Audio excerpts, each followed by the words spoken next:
Mao Mao, an ordinary apothecary who maintains a careful manner and loves making medicine and other weird things, until she was unfortunately kidnapped and sold off to the Empire Court. But for Mao Mao it wasn't all bad considering she got somewhat of a salary and figured she would just finish her term and get it over with. However, when an emperor's son fell mysteriously ill, and Mao being the curious person she is chose to secretly solve the case, causing her story to begin. Mao Mao was busy tending the garden at home when her father asked her to deliver medicine to the Verdigris house. Just as she was leaving, he warned her to be careful since kidnappings had become more common in their city, which, despite its beauty, was becoming more dangerous. She reassured him that she would be safe and set off. Mao Mao City was a lively and bustling place in China, with many travelers and residents filling the streets. Among them was a woman named Nadia, known for her beauty, mingling with the crowd. Everyone seemed to be preparing for something important, especially the young women, who were hoping to earn good money. Meanwhile, Mao Mao was preoccupied with treating a wound she had gotten during one of her apothecary experiments. As she worked, a well-known figure in her household, a princess named Perrin, greeted her warmly. Later, Mao Mao's grandmother approached and asked her if she had ever considered becoming a courtesan, hinting that it might be a more lucrative life for her. Mao Mao, however, was disinterested and assured her grandmother that she had no interest in that line of work. That day, as Mao Mao wandered in the garden, she was unexpectedly kidnapped by 3 men. Well, I can't say she really resisted considering she just let it happen to a degree. Meanwhile, in another part of the city, Lady Lihua, one of the emperor's consorts, gave birth to a new prince. Mao Mao's life changed drastically in the following months. After being held captive, she believed she had been sold or ransomed. She missed her life as an apothecary and often worried about her father. Mao Mao shared her thoughts on the royal palace with others she met. She explained that the rear palace was a secluded section where the emperor's concubines and servants lived, giving birth to his children. The area was restricted, allowing only the emperor, his kin, and eunuchs, men who had been physically altered, to serve the palace. Over 2,000 concubines, servants, and 1,000 eunuchs lived there, many of whom, Mao noted, were barely literate and received only basic training. Despite the palace's grandeur, Mao Mao preferred a simpler life outside, where she could work freely and eventually leave. One day, she noticed Lady Lihua looking ill, cradling her newborn son. 2 gentlemen, including Master Jin, observed her condition. They discussed how another child, belonging to a woman named Xiaoling, was also unwell. The physician was too busy, leaving Lady Lihua and her child without medical attention. As gossip about a palace curse spread, Mao Mao's friend Lan shared that the emperor's previous children had all died from illness, which fueled the belief in the curse. Lady Lihua was an important consort, yet there were whispers that the emperor favored another woman, Jiao. This hinted at a struggle for power and influence within the palace. Mao Mao couldn't ignore Lihua's worsening illness, even though she tried to avoid palace politics. Then, a confrontation occurred between Lihua and Jiao, which caught Mao Mao's attention. She questioned why the palace doctors hadn't been able to find a cure. Observing the situation closely, she thought she might know the source of the illness but wasn't sure how to communicate it to the consorts. Tragically, Lady Lihua's son passed away shortly afterward. A month later, Jin visited Jiao, who mentioned finding a note attached to a rhododendron plant. The note warned against letting babies near the plant, as it contained a powder that could be poisonous. Jiao asked Jin to discover who had left the note, suspecting it could have been Mao Mao after encountering her during Lihua and Jiao's dispute. Soon after, Mao Mao was summoned to meet the matron of the serving women. Jin was present, and as the other girls giggled at his handsome looks, he dismissed them all, leaving only Mao Mao behind. She realized that he had singled her out because she was the only one who could read. Jin brought Mao Mao to Jiao's quarters, where she was thanked for saving Xiaoling's life with the warning note. Mao Mao tried to dismiss it, saying it was likely a misunderstanding.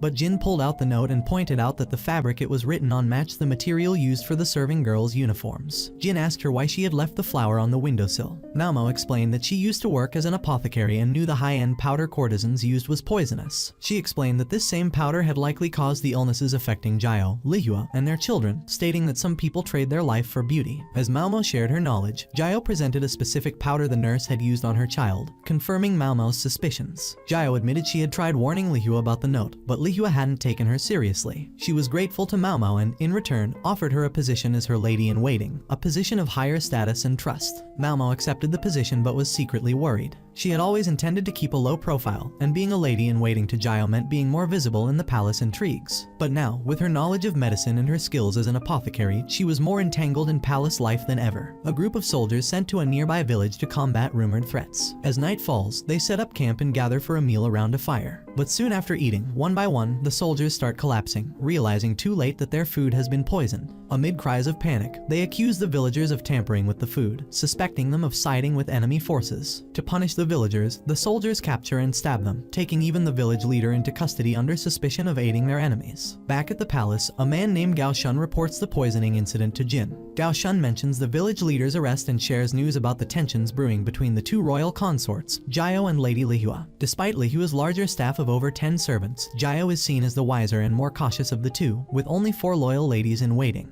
Jin decides to keep an eye on Mao Mao, a young apothecary who has recently entered Jiao's service. Though she has valuable medical knowledge, he worries she could misuse it. One day, as Mao Mao is heading to assist Jiao, she crosses paths with Jin. He offers to walk with her and, trying to gauge her loyalty, asks if she needs anything from him. Mao Mao politely declines, showing little interest. Jin, slightly intrigued, tries to charm her, brushing her hair gently. But Mao Mao remains unfazed,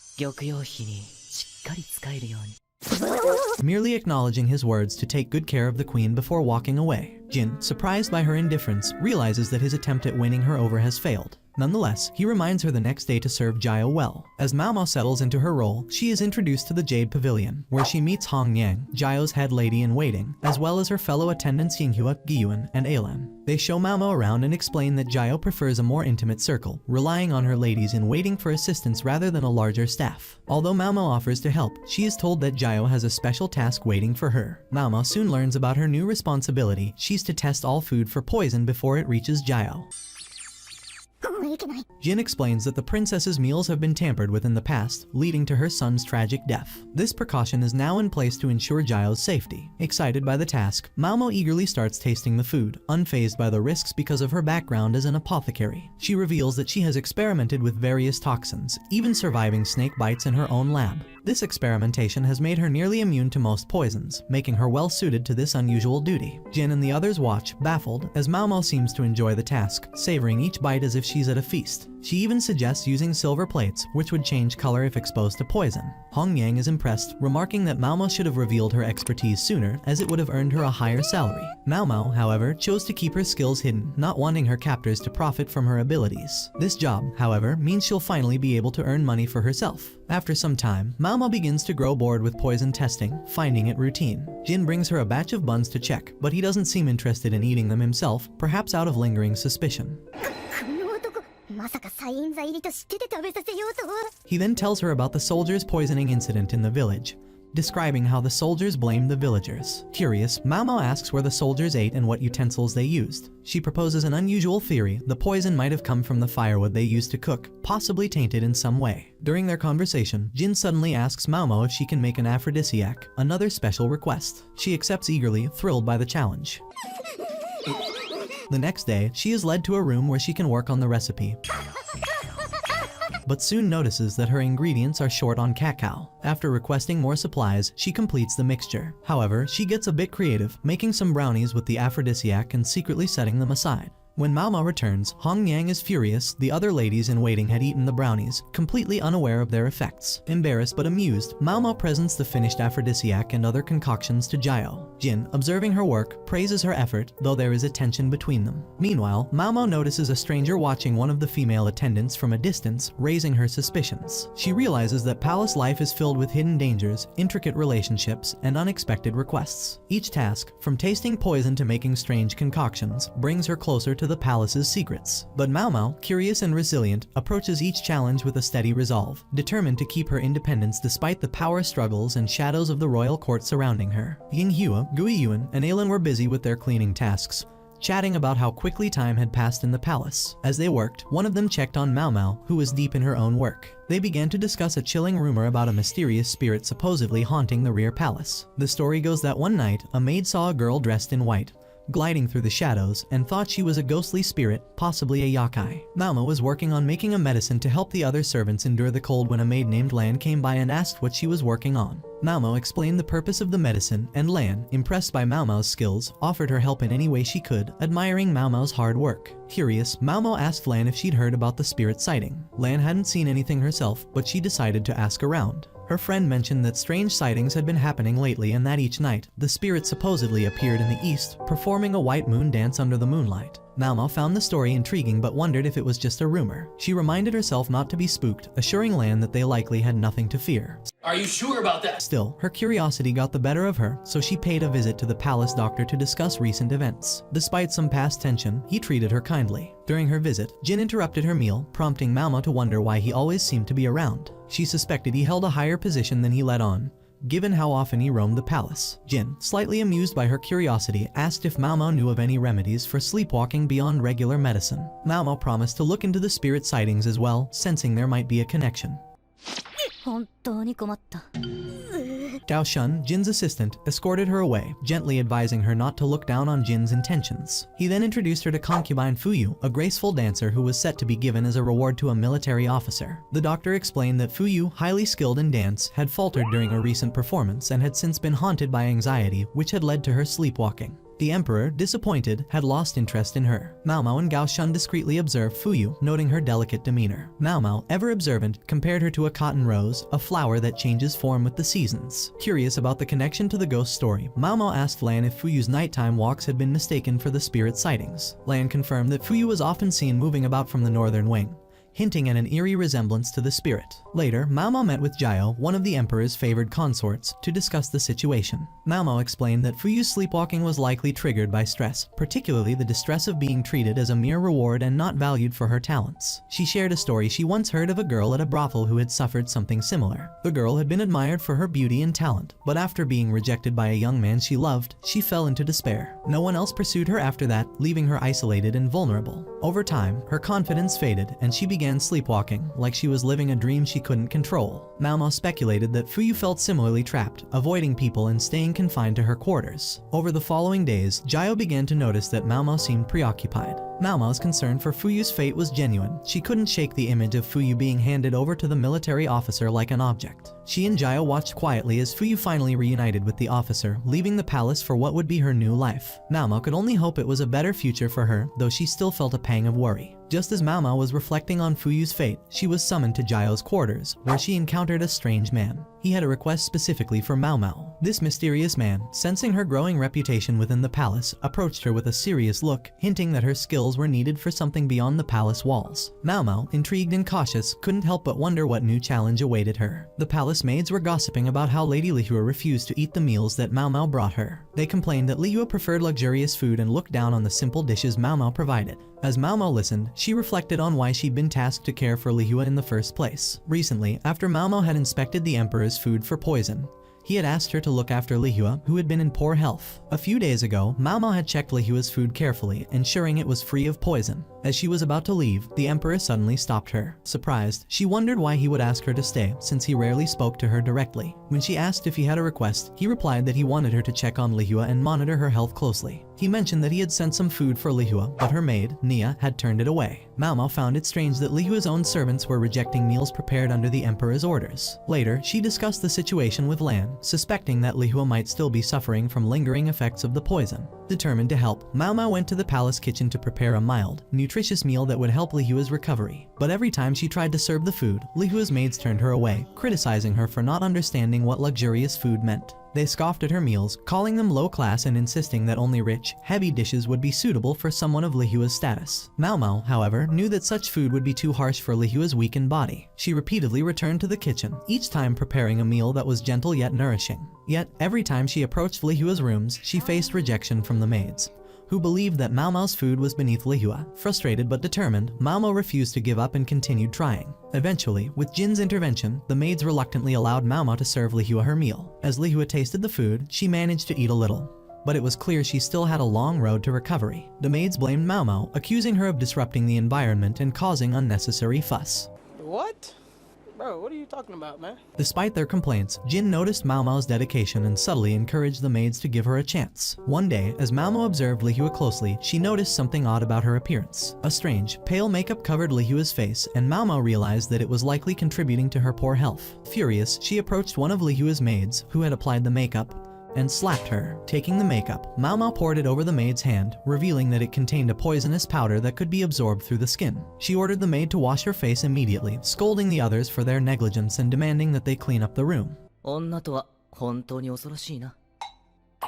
As Mao Mao continued to care for Lihua, she guided the ladies in waiting on proper practices, ensuring that Lihua was no longer exposed to the toxic makeup. The maid who had applied it was sent to confinement as punishment, and a eunuch who had retrieved the powder faced disciplinary flogging. In a quiet moment, Liyue asked Mao Mao why she continued to help her, asking if Mao Mao was just prolonging her misery. Mao Mao replied that Liyue had the choice to stop eating, but the fact that she continued meant that she still wanted to live. With Mao Mao's persistence, Liyue's health slowly improved. Over the next 2 months, she regained enough strength to stand and walk again. Before Mao Mao left her care, Liyue asked her if she thought she'd ever be able to bear children again. Mao Mao replied that it might be possible, though she couldn't guarantee it. Liyue seemed disheartened, realizing that the emperor's affection seemed more directed toward Jiao than her. But Mao Mao whispered a suggestion, advising her to make use of her natural charm to rekindle the emperor's interest. それだけの大きさはもとより、針、形は四方です。 Liyue gave a small nod, seemingly understanding the subtle encouragement Mao Mao offered. As Mao Mao left Liyue's quarters, she overheard whispers of someone else in the palace who might be suffering from a curse. This piqued her curiosity, leaving her wondering about the secrets and strange ailments plaguing the royal court, and if there was yet another task awaiting her talents as an apothecary. A soldier cursed with a strange disease bursts into the courtyard, shouting in pain. His hands have become red and inflamed, a sight that fills him with fear. Unsure of how this happened, he searches for help. Nearby, Jin, a skilled swordsman, is practicing his moves with a friend named Basin. Afterward, he sits down with his assistant to check on her well-being, showing his caring side. Not far off, Mao Mao is busy gathering mushrooms in the forest. She's always loved foraging, and these mushrooms look particularly tasty. Feeling a sudden hunger, she gathers a few extra to cook later, hoping no one will catch her mid-harvest and question her. When she returns, she shares some delicious food her uncle sent with her friend Lan, who gratefully accepts the extra portions. Excited about her mushroom find, Mao Mao heads to the palace doctor to show him. He agrees they look fresh and suggests they cook them together. After a bit of preparation, they cook up a tasty dish, enjoying it together over laughter and conversation. But their peaceful meal is interrupted by the arrival of the cursed soldier. His hands, red and raw, tell a painful story. He tells the doctor that during his night shift of burning palace waste, an unusual, colorful flame flared up.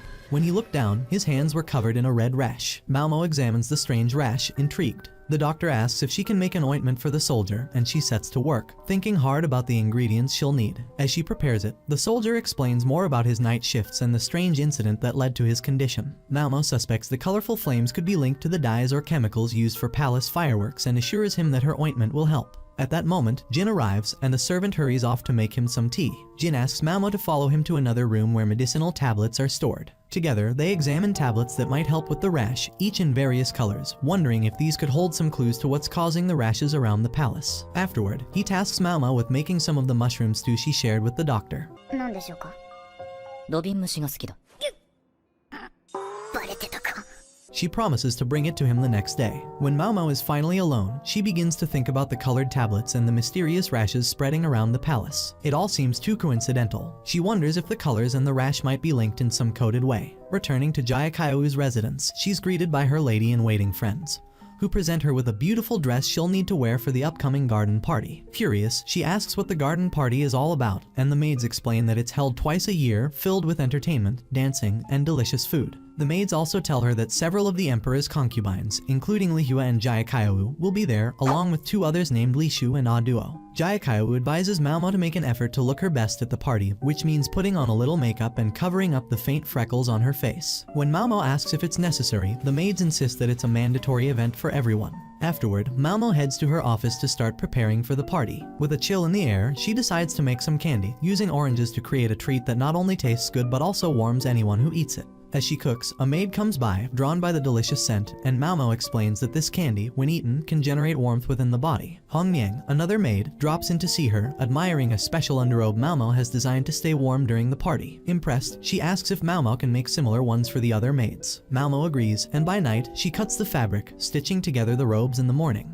After finishing her sewing, she cleans the queen's palace as part of her duties. With the garden party only 2 days away, Mao Mao decides to make a few more robes to ensure everyone will be comfortable. Meanwhile, news reaches Jin that efforts to cure the palace rashes have so far been unsuccessful. Troubled by this, he goes to visit the concubines, eventually stopping by Jayakaiou's chambers. He notices that Mao Mao's freckles are missing, giving her a more polished appearance, which catches his eye. Surprised, he comments on her transformation.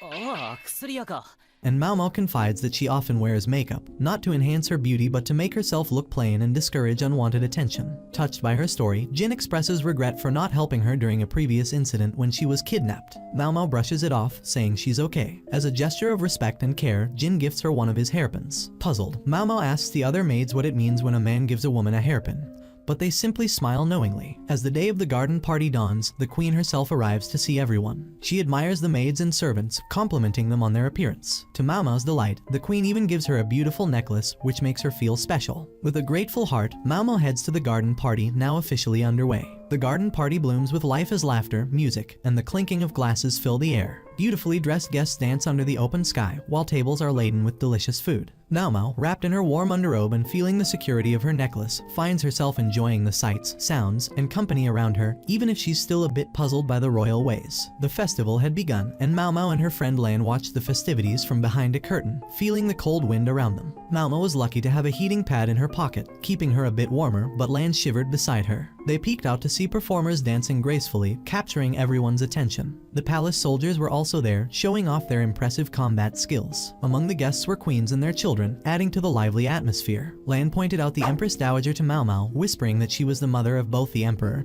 and his brother, though the brother was too ill to attend. As they continued watching, Mao Mao noticed two queens with their servants caught up in a heated argument. Curious, Mao Mao and Lan moved closer and found it was Jayakao's ladies-in-waiting squabbling with Lihua's. Mao Mao, with her calm demeanor, intervened and quickly reminded one of Lihua's ladies of an incident they had shared in the past. The reminder worked, and the argument ended peacefully.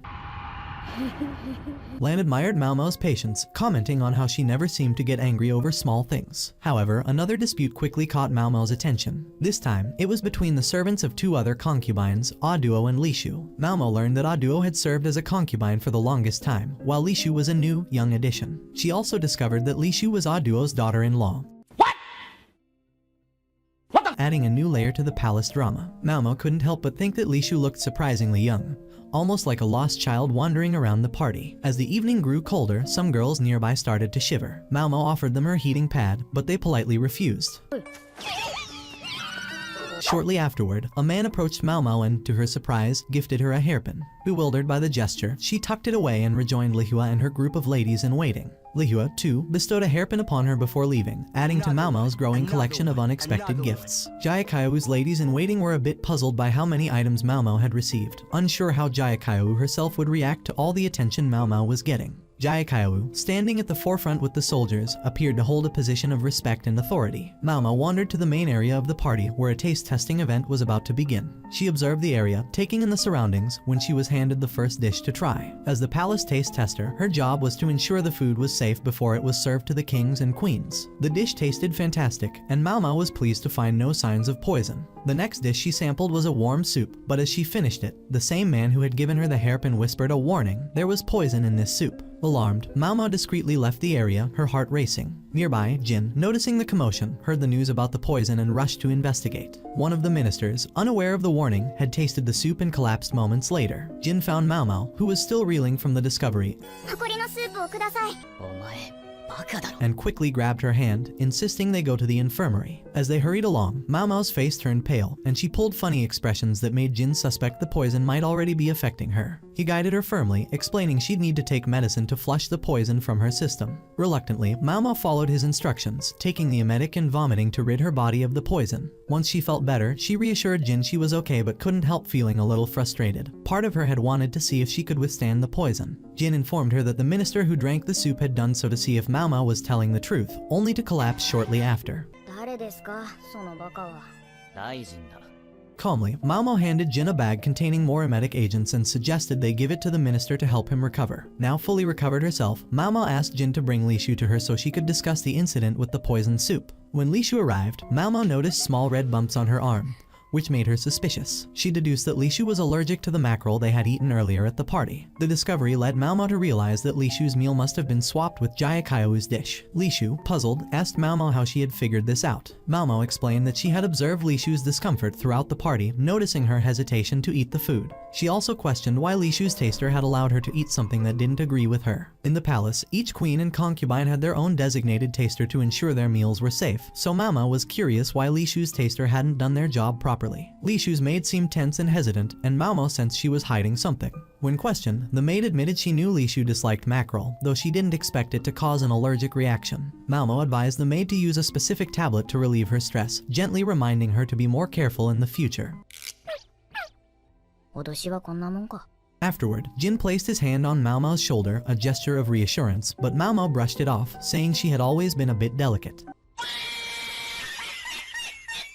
Jin removed his hand, looking slightly embarrassed. She then said she would be leaving, only for Jin to ask why she had been suspicious of Li Shu's taster from the start. Mao Mao replied that she could tell from observing the maid's behavior that something wasn't right. Leaving the party behind, Mao Mao sighed, feeling worn out from the day's events. Jin and his fellow officers were left contemplating whether this incident was connected to the strange colored tablets and the mysterious rashes that had appeared on the hands of palace workers recently. Mao Mao lay in bed, lost in thoughts of her father, wondering how he was doing. She had been granted a rare day off after the long night spent helping those affected by the poisoned food at the garden party. She'd been up all night ensuring everyone was treated, so her exhaustion was understandable.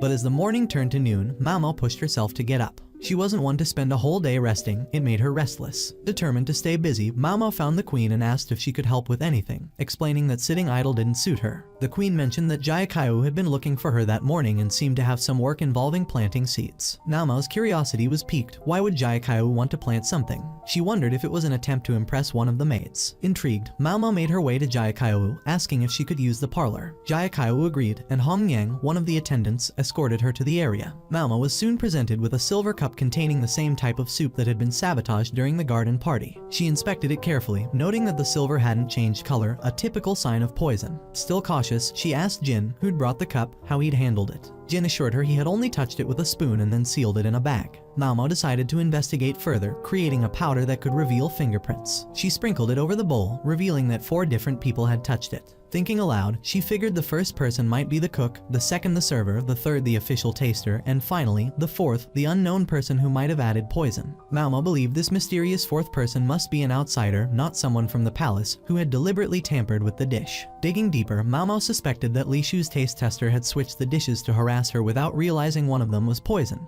She believed this resentment came from the strained relationship between Li Shu, who was once the previous emperor's concubine, and her ladies-in-waiting. Now that Li Shu was set to marry her late husband's son, Mao Mao thought her maids might see her actions as inappropriate, fueling their grudge. Gao Shun, who listened to Mao Mao's theory, was skeptical about a lady-in-waiting having the nerve to bully a high-ranking concubine.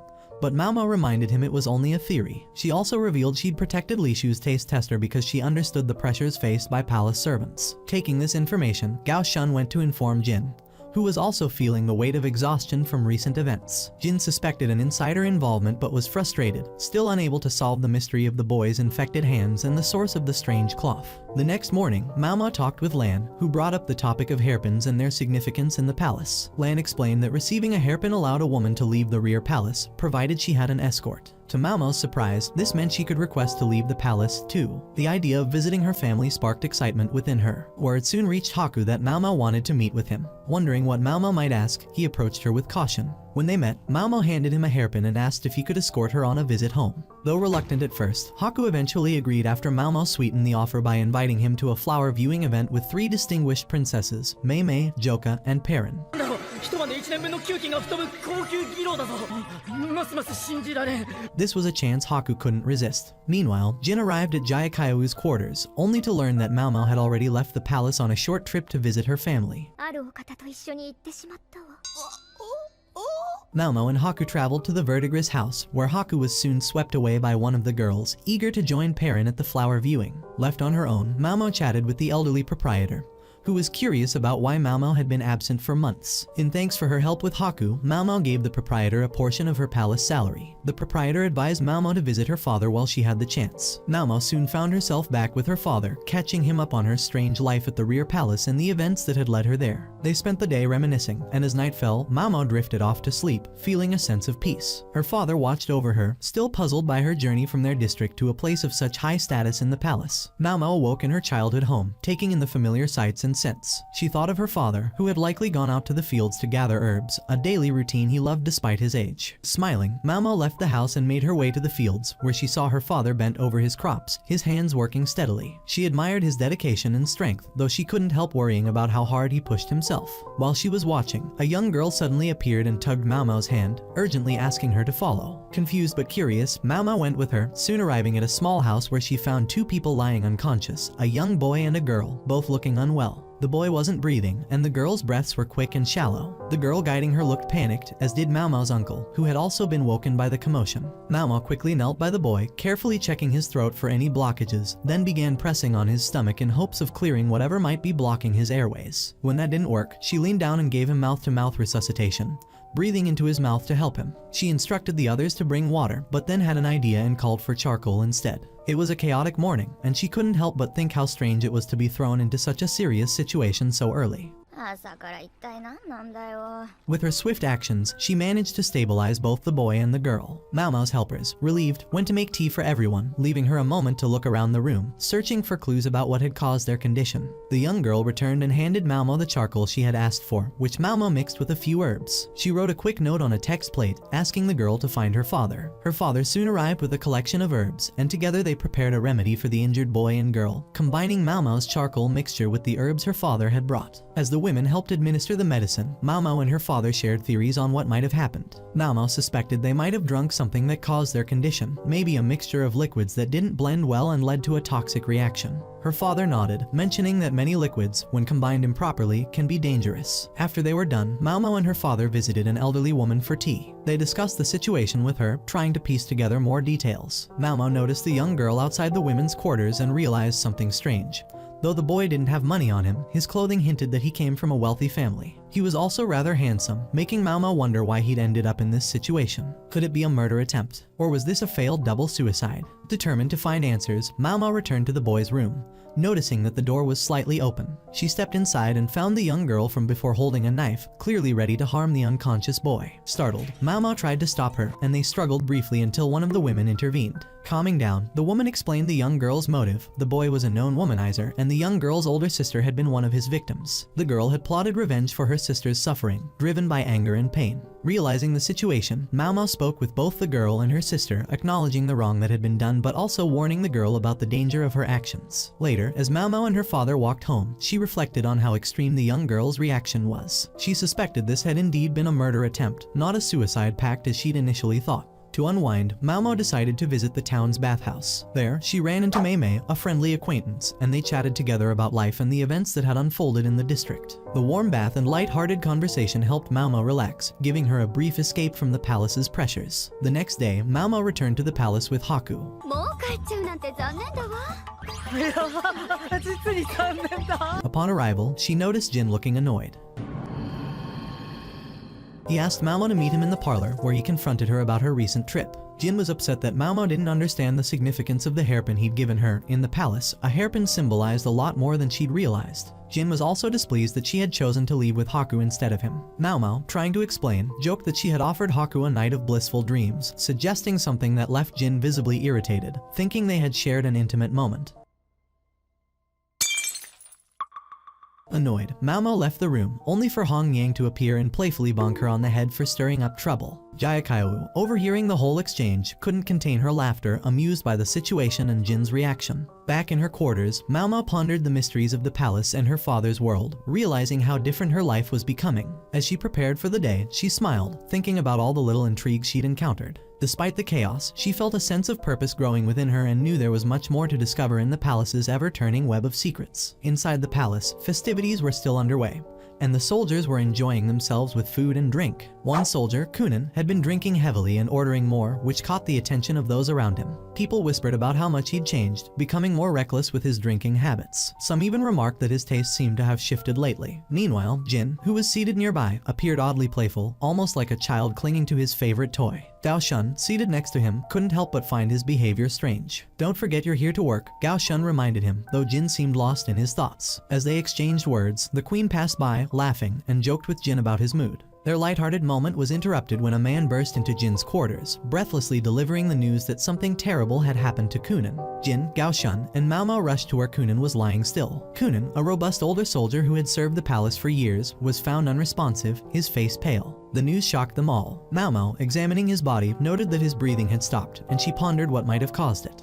She couldn't believe he'd simply died from drinking too much. After all, Kunan was known for his ability to handle his liquor. Later, in a private room, they discussed what had happened. Mao Mao suggested that excessive drinking might have damaged Kunan's organs, though she admitted it was hard to believe he'd die from that alone. Witnesses at the party claimed he'd been drinking heavily, but Kunan was no stranger to large quantities of alcohol. He could handle his drink like a warrior, able to down an entire jar without issue, so it seemed strange that it would kill him now. The next morning, Jin and Gaoshun informed Jayakayawu and Mao Mao of Kunan's death. Though Mao Mao wasn't deeply saddened, she explained the potential risks of alcohol overconsumption, suspecting there was more to the story. Jin, however, wasn't convinced that Kunan's death was an accident. He believed someone might have been involved and handed Mao Mao a sample of the alcohol Kunan had been drinking.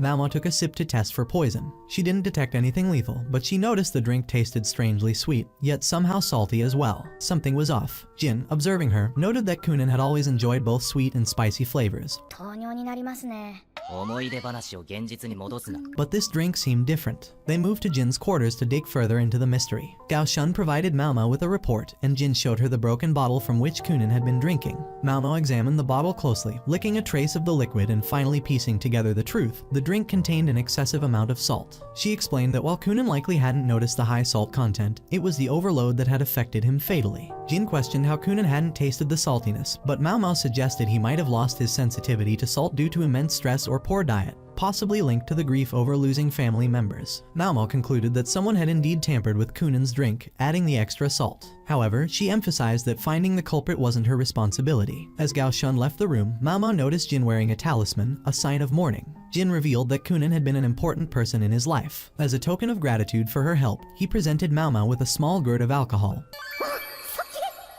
which led to an amusing conversation about the palace's growing expenses. 20歳になるまで禁止せよ。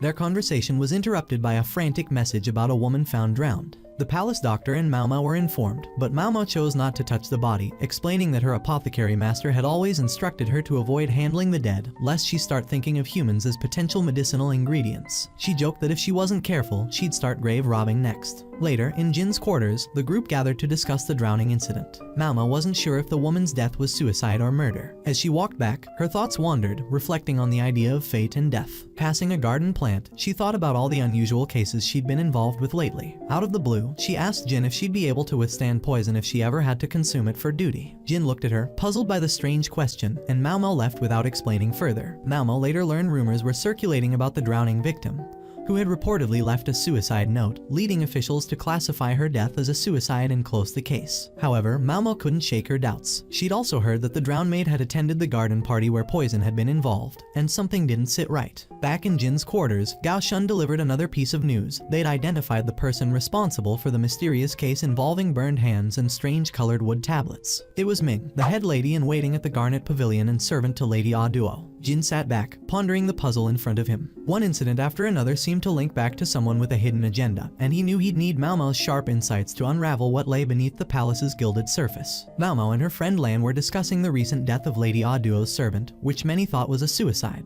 Lan shared a rumor she'd heard. Lady Ah Duo might soon be replaced by a younger concubine. Mao Mao suspected Ah Duo's position was at risk because she couldn't produce children, a crucial expectation in the rear palace. She wondered if Lady Lihua might also face a similar fate if she failed to have a baby. After sharing some leftovers from a recent tea party with Lan, Mao Mao returned to the Jade Pavilion, only to find that they were holding another tea party, this time with Lady Lishu in attendance. Curious, she observed everyone's behavior, particularly the attitudes of Lishu's servants, 別に噛みついたりしないのにな。 wondering if they were still harassing her like before. During the party, Lady Jayakawa served Lishu a honey-flavored tea, but Lishu refused to drink it, looking uncomfortable. Mao Mao noticed Lishu's servants whispering about her refusal, seeming amused by her reluctance. Discreetly, Mao Mao signaled to Jayakawa that something might be wrong with the tea. Understanding, Jayakawa asked her servant, Ailem, to bring out hot ginger tea instead. Soon after, Jayakawa's ladies-in-waiting suggested Mao Mao rest, gently ushering her out. On her way back, Mao Mao ran into Jin,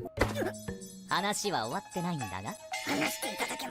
who brought up the alleged suicide of Lady Aduo's servant. Malmo shared her thoughts, and Jin then assigned her to help with some tasks at the Garnet Pavilion, where Aduo resided. Curious about the pavilion and its residents, Malmo greeted Lady Aduo, and was then directed by Aduo's head lady-in-waiting, Ming, to a book room to air out the books and handle other chores. While working, Malmo closely observed her surroundings, wondering if the Garnet Pavilion could hold the mastermind behind the poison incident that had targeted Li Shu. As she worked, Malmo thought through Ming's potential motives, considering what she could gain from targeting Li Shu. Her investigation led her to learn that Ming had a history involving honey, which seemed suspicious. Later, while wandering near the Garnet Pavilion, Malmo noticed Li Shu's presence there and made a mental note of it before reporting back to Jin. Although she hadn't found solid evidence, she told Jin that Ming might be the culprit. To thank her for her efforts, Jin playfully offered Malmo honey as a reward, attempting to feed it to her from his fingers.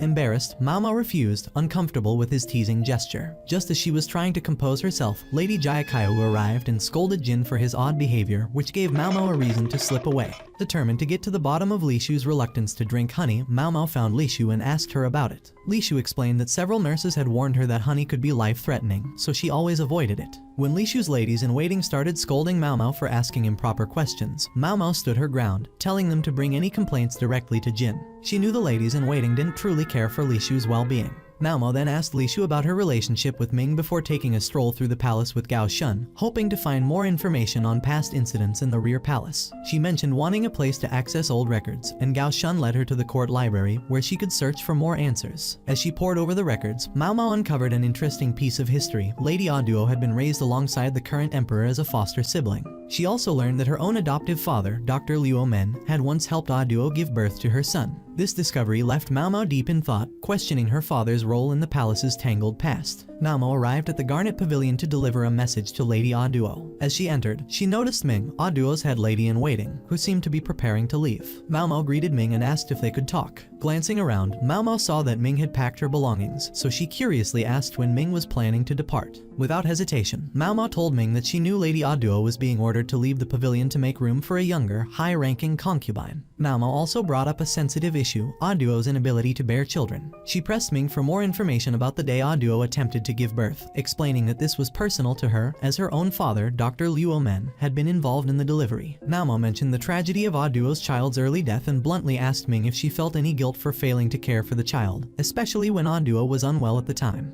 Ming, taken aback, listened as Malmo theorized about the cause of the child's death. She dismissed the common belief that face powder was to blame, instead producing a box containing a flower and syrup. Malmo explained that certain flowers and syrups contain harmful substances that can be dangerous for children if ingested. Due to the mishaps during Aduo's difficult labor, Malmo continued, her father, Dr. Luo Men, had been banished from the rear palace. Malmo then dropped a bombshell. She knew that someone had informed Ming about the poisonous flower early on, yet Ming had covered it up to avoid Aduo discovering the truth. Malmo suspected that Ming was trying to hide her role in the child's tragic fate. Malmo also revealed that it was Li Shu who had initially informed Ming about the honey and poison risks. Li Shu and Aduo had shared a close bond, and when Li Shu confided in Ming about her own childhood issues with honey, Ming harshly dismissed her, forcing her away from the pavilion. Later, when Li Shu became a concubine herself, Ming feared her past mistakes might be exposed. To keep the secret hidden, Ming poisoned Li Shu's soup at the garden party. Ming listened in silence as Malmo presented her findings. She admitted she idolized Aduo deeply and had been devastated by her role in the child's death. Knowing she couldn't hide the truth any longer, Ming accepted Malmo's ultimatum. The following day, Malmo went to Jin's quarters to report the outcome of her investigation into Aduo and Ming. As night fell, Malmo climbed up to the wall surrounding the rear palace, seeking some quiet time to reflect. To her surprise, Lady Aduo approached, joining her in silent contemplation. Care to join me for a drink? They exchanged a few words, both reflecting on all that had happened, before Aduo quietly walked away. As Malmo prepared to leave, she tripped, but Jin suddenly appeared, catching her before she could fall. They shared an unexpectedly intimate moment in the moonlight, both caught off guard by their closeness. The next morning, Malmo attended the farewell ceremony for Lady Aduo. Watching Aduo step down from her rank was bittersweet, but Malmo respected her grace in departure. She handed Jin Aduo's ceremonial crown and couldn't help but notice a similarity between Jin and Aduo. For a moment, she wondered if he'd somehow been connected to the tragic story of Aduo's child. However, she let the thought go when everyone's attention shifted to Li Shu, who was running toward Ah Duo in a final, emotional farewell. Later, in Jin's quarters, Gao Shun brought him documents with information about Ming's family and connections. As Jin reviewed the papers, his gaze fell on a note that bore Mao Mao's name, his expression turning thoughtful. Jin stood before the palace audience, explaining what happened to Ming's family after her execution. He revealed that her relatives faced severe punishment and lost their wealth due to their connection with her crimes. Jin mentioned that he now had a list of everyone in Ming's family, as well as their associates, including the group that had once kidnapped Mao Mao. He was torn about whether to hide this information or not. If he kept it secret, Mao Mao might remain tied to the palace, but he wasn't sure if that would be fair to her or if it was truly what she would want. Meanwhile, Mao Mao and Lan were talking with Haku about a recent mass dismissal of palace staff, most of whom had connections to Ming's family. Worried about her future, Mao Mao decided to confront Jin about it. She went straight to him, asking what would happen to her now that people linked to Ming's family were being removed. Jin handed her the document listing all the connections and alliances, including hers. When she asked if she would lose her position, Jin didn't answer directly. Instead, he asked her what she wanted. Mao Mao admitted that she liked her life at the Jade Pavilion and didn't want to lose it, but she also didn't want to seem desperate to keep her job. So, she said she'd do whatever he advised, hoping he would let her stay. However, despite her efforts, Mao Mao ultimately lost her position and had to leave the palace, returning to the pleasure district. 交渉失敗。マオマオ解雇。 Gao Shun noticed Jin's frustration over her departure and realized that Jin hadn't forced her to stay because he wanted her to have a choice. Back in the district, Mao Mao was welcomed warmly by one of the 3 princesses of the Verdigris house. The princesses planned to take her to a nobility banquet, and Mao Mao noted that the money she'd saved from her time at the palace allowed her to avoid being sold into servitude. すぐに客を取ってくれてもいいんだよ。 At the banquet, the 3 princesses performed gracefully for the nobles, while Mao Mao moved about, assisting them. Among the guests, she noticed a familiar face, Jin, who looked unexpectedly gloomy. When she approached, he asked her why she had fled the palace and why she was now dressed like a courtesan. Mao Mao explained that she was merely working to make a living and didn't take on personal clients. Jin, visibly relieved, asked if he could buy her. Mao Mao laughed at the idea, teasing that he was the one who'd forced her to leave in the first place. Jin then questioned why she'd wanted to leave her palace life behind. Mao Mao responded with a smirk, telling him that her only regret was not being able to experiment with poisons in her work, a fact that made Jin chuckle. He found her obsession with poisons amusing and called it a ridiculous desire. Their playful exchange drew some curious glances from the nearby guests, intrigued by the chemistry between them. Afterward, the 3 princesses couldn't resist asking Mao Mao about her relationship with Jin, but she brushed it off, claiming he was just an acquaintance from the palace. Later, back at the Verdigris house, Mao Mao helped Grams, the elderly caretaker, with some tasks. Grams asked Mao Mao to look in on a patient, recognizing her skills from her time at the palace. That evening, as Mao Mao bathed in the house's warm bath, she found herself reflecting on her life in the rear palace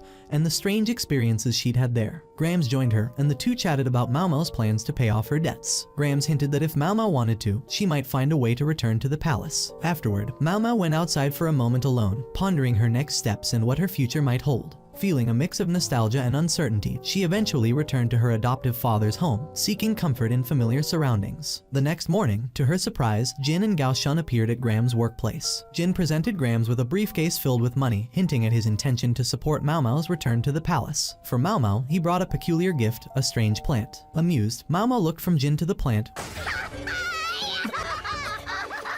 realizing he was making a rather grand gesture. Jin's intention was clear, he wanted her back, and he would go to great lengths to make sure Mao Mao knew her worth, whether in the palace or outside it. Jin attends a meeting with the Emperor, where he reflects on his role and skills. He's determined to serve the Emperor until he finds a chance to carve his own path. Meanwhile, Mei Mei helps Mao Mao prepare for work by doing her makeup. Perrin and Joka join them, and they ask Mao Mao if she can bring more customers to her new job. Mao Mao leaves the Verdigris house and heads back to her father Liu Men's home, reflecting on the twists her life has taken. When Mao Mao arrives, she confides in Liu Men about her uncertainty regarding what to bring to the rear palace. Liu Men advises her to leave behind her mortar, pestle, and notebook to avoid appearing suspicious, but suggests she might have a chance to bring them later. That night, as Mao Mao sleeps beside her father, she continues to reflect on her journey. The next morning, Mei Mei and the others say their goodbyes, and Mao Mao sets off in a carriage. On the way, she blames Jin for all the attention she's receiving. They arrive at Jin's home, but Mao Mao is upset to learn she'll be working there instead of the rear palace.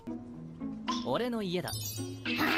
なぜ Gao Shun informs her that she can't return to her old job since she was fired. Su Iron, Jin's attendant, introduces herself and gives Mao Mao a tour of the outer court. After setting up her room, Mao Mao reunites with Jin and the others. Jin tells Mao Mao she won't be doing servant labor anymore and encourages her to take the court lady exam. The next morning, Mao Mao visits Su Iron and discovers that Su Iron prefers to handle Jin's personal tasks herself. Mao Mao and Su Iron go to see Jin, where Mao Mao notices Jin's casual demeanor and muscular physique. It becomes clear why only Su Iron and Gao Shun are allowed in Jin's quarters. Jin offers Mao Mao a new room, but she insists on one with a stable. Realizing her intentions, Jin refuses to give her one. Gao Shun continues showing Mao Mao around, and she hopes she can remember everything. During their tour, they bump into Su Iron, who asks Mao Mao to deliver some charcoal to Jin's office. Afterward, Mao Mao notices a group of court ladies who are clearly unhappy with her. They challenge her and question her connection to Jin. When Mao Mao sarcastically asks if they're jealous, one of them slaps her. Realizing her mistake, Mao Mao quickly offers them answers to their questions and even reveals a burn injury she caused herself. Toman leaves, and Jin overhears the conversation, reminding Mao Mao to keep studying for the court lady exam. The next day, Mao Mao takes the exam, but when she fails, Jin asks why. Mao Mao responds with a sharp question of her own. Why would he think she'd pass? Stupid! In the end, Mao Mao becomes Jin's personal servant. While walking through the outer court, she spots several interesting plants and wanders into an area she shouldn't be in. A court lady warns her to leave, but Mao Mao catches a strange scent that reminds her of the military. Meanwhile, a mysterious figure wearing a monocle watches her from a distance. Later, two men meet in secret, exchanging a strange item under the cover of night. A young woman was escorted with great ceremony by her attendants to take her seat on the throne. Elsewhere, Lady Jayakawa was brimming with excitement over Mao Mao's recent accomplishments and shared her joy with her confidante, Hong Yang. Meanwhile, in the outer court, Su Iron questioned Mao Mao about why she wasn't attending to her office duties. Mao Mao quickly headed back to her office, where she found Jin and Gao Shun waiting. Jin informed Mao Mao that a new pure consort had arrived at the Garnet Pavilion, and the palace officials wanted Mao Mao to serve as a teacher to all 4 high-ranking concubines. Surprised, Mao Mao handed Jin her invoice, gathered her teaching materials, and accompanied him and Gao Shun to the teaching location. As they walked, many young ladies gazed admiringly at Jin, flocking around them. Jin gently reminded them that only the high-rank concubines were permitted to enter the pavilion. Mao Mao playfully used his words to distract him from noticing the true nature of her teaching equipment. Arriving at the event, Mao Mao spotted Jayakawa, Li Shu, and Ah Duo along with their attendants, and she offered some kind words to the loyal ladies in waiting who had accompanied them.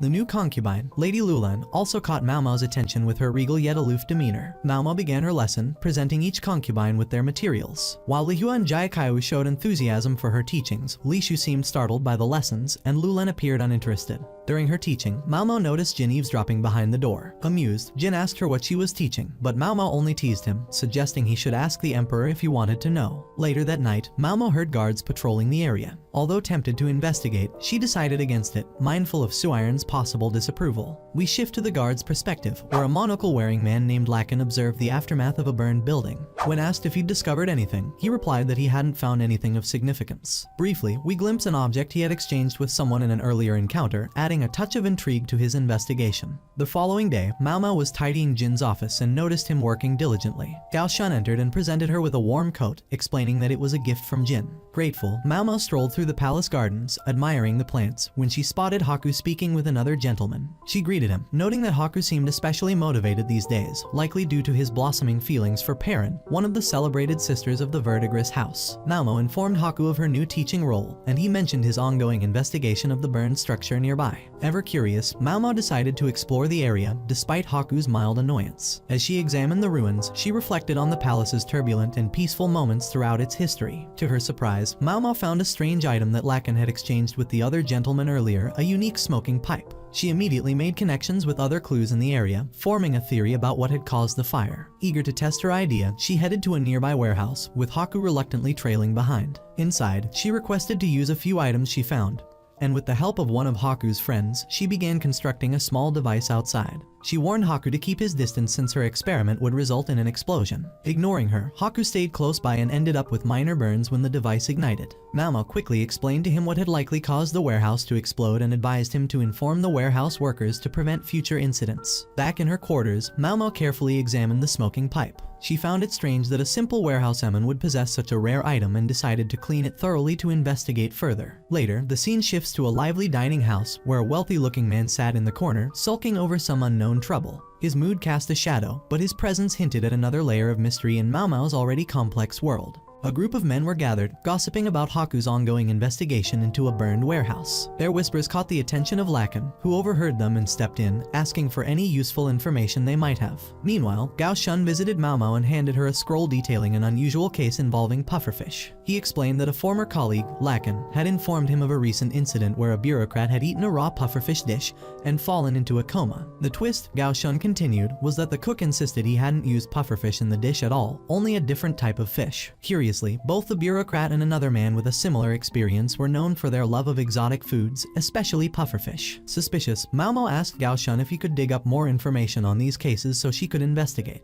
Before she could dive deeper, Jin entered the room, interrupting her train of thought. Annoyed but intrigued, she decided to leave without discussing it, leaving Jin a bit disappointed. The following day, Gao Shun brought her the cook's notebook, which detailed every meal the bureaucrat had received. As she pored over the notes, Jin interrupted again, so Malmo decided to let him in on her investigation. While Jin was pampered by Suiron, Malmo discussed the timeline of the incident with Gao Shun, noting that it had happened a week prior. She deduced that the cook probably used winter vegetables in the dish and, with Gao Shun's help, learned that seaweed had also been included, a favorite of the bureaucrat. With these clues, Malmo asked to visit the cook's kitchen. Before heading there, Malmo met Basin, who joined her as they made their way to the bureaucrat's mansion.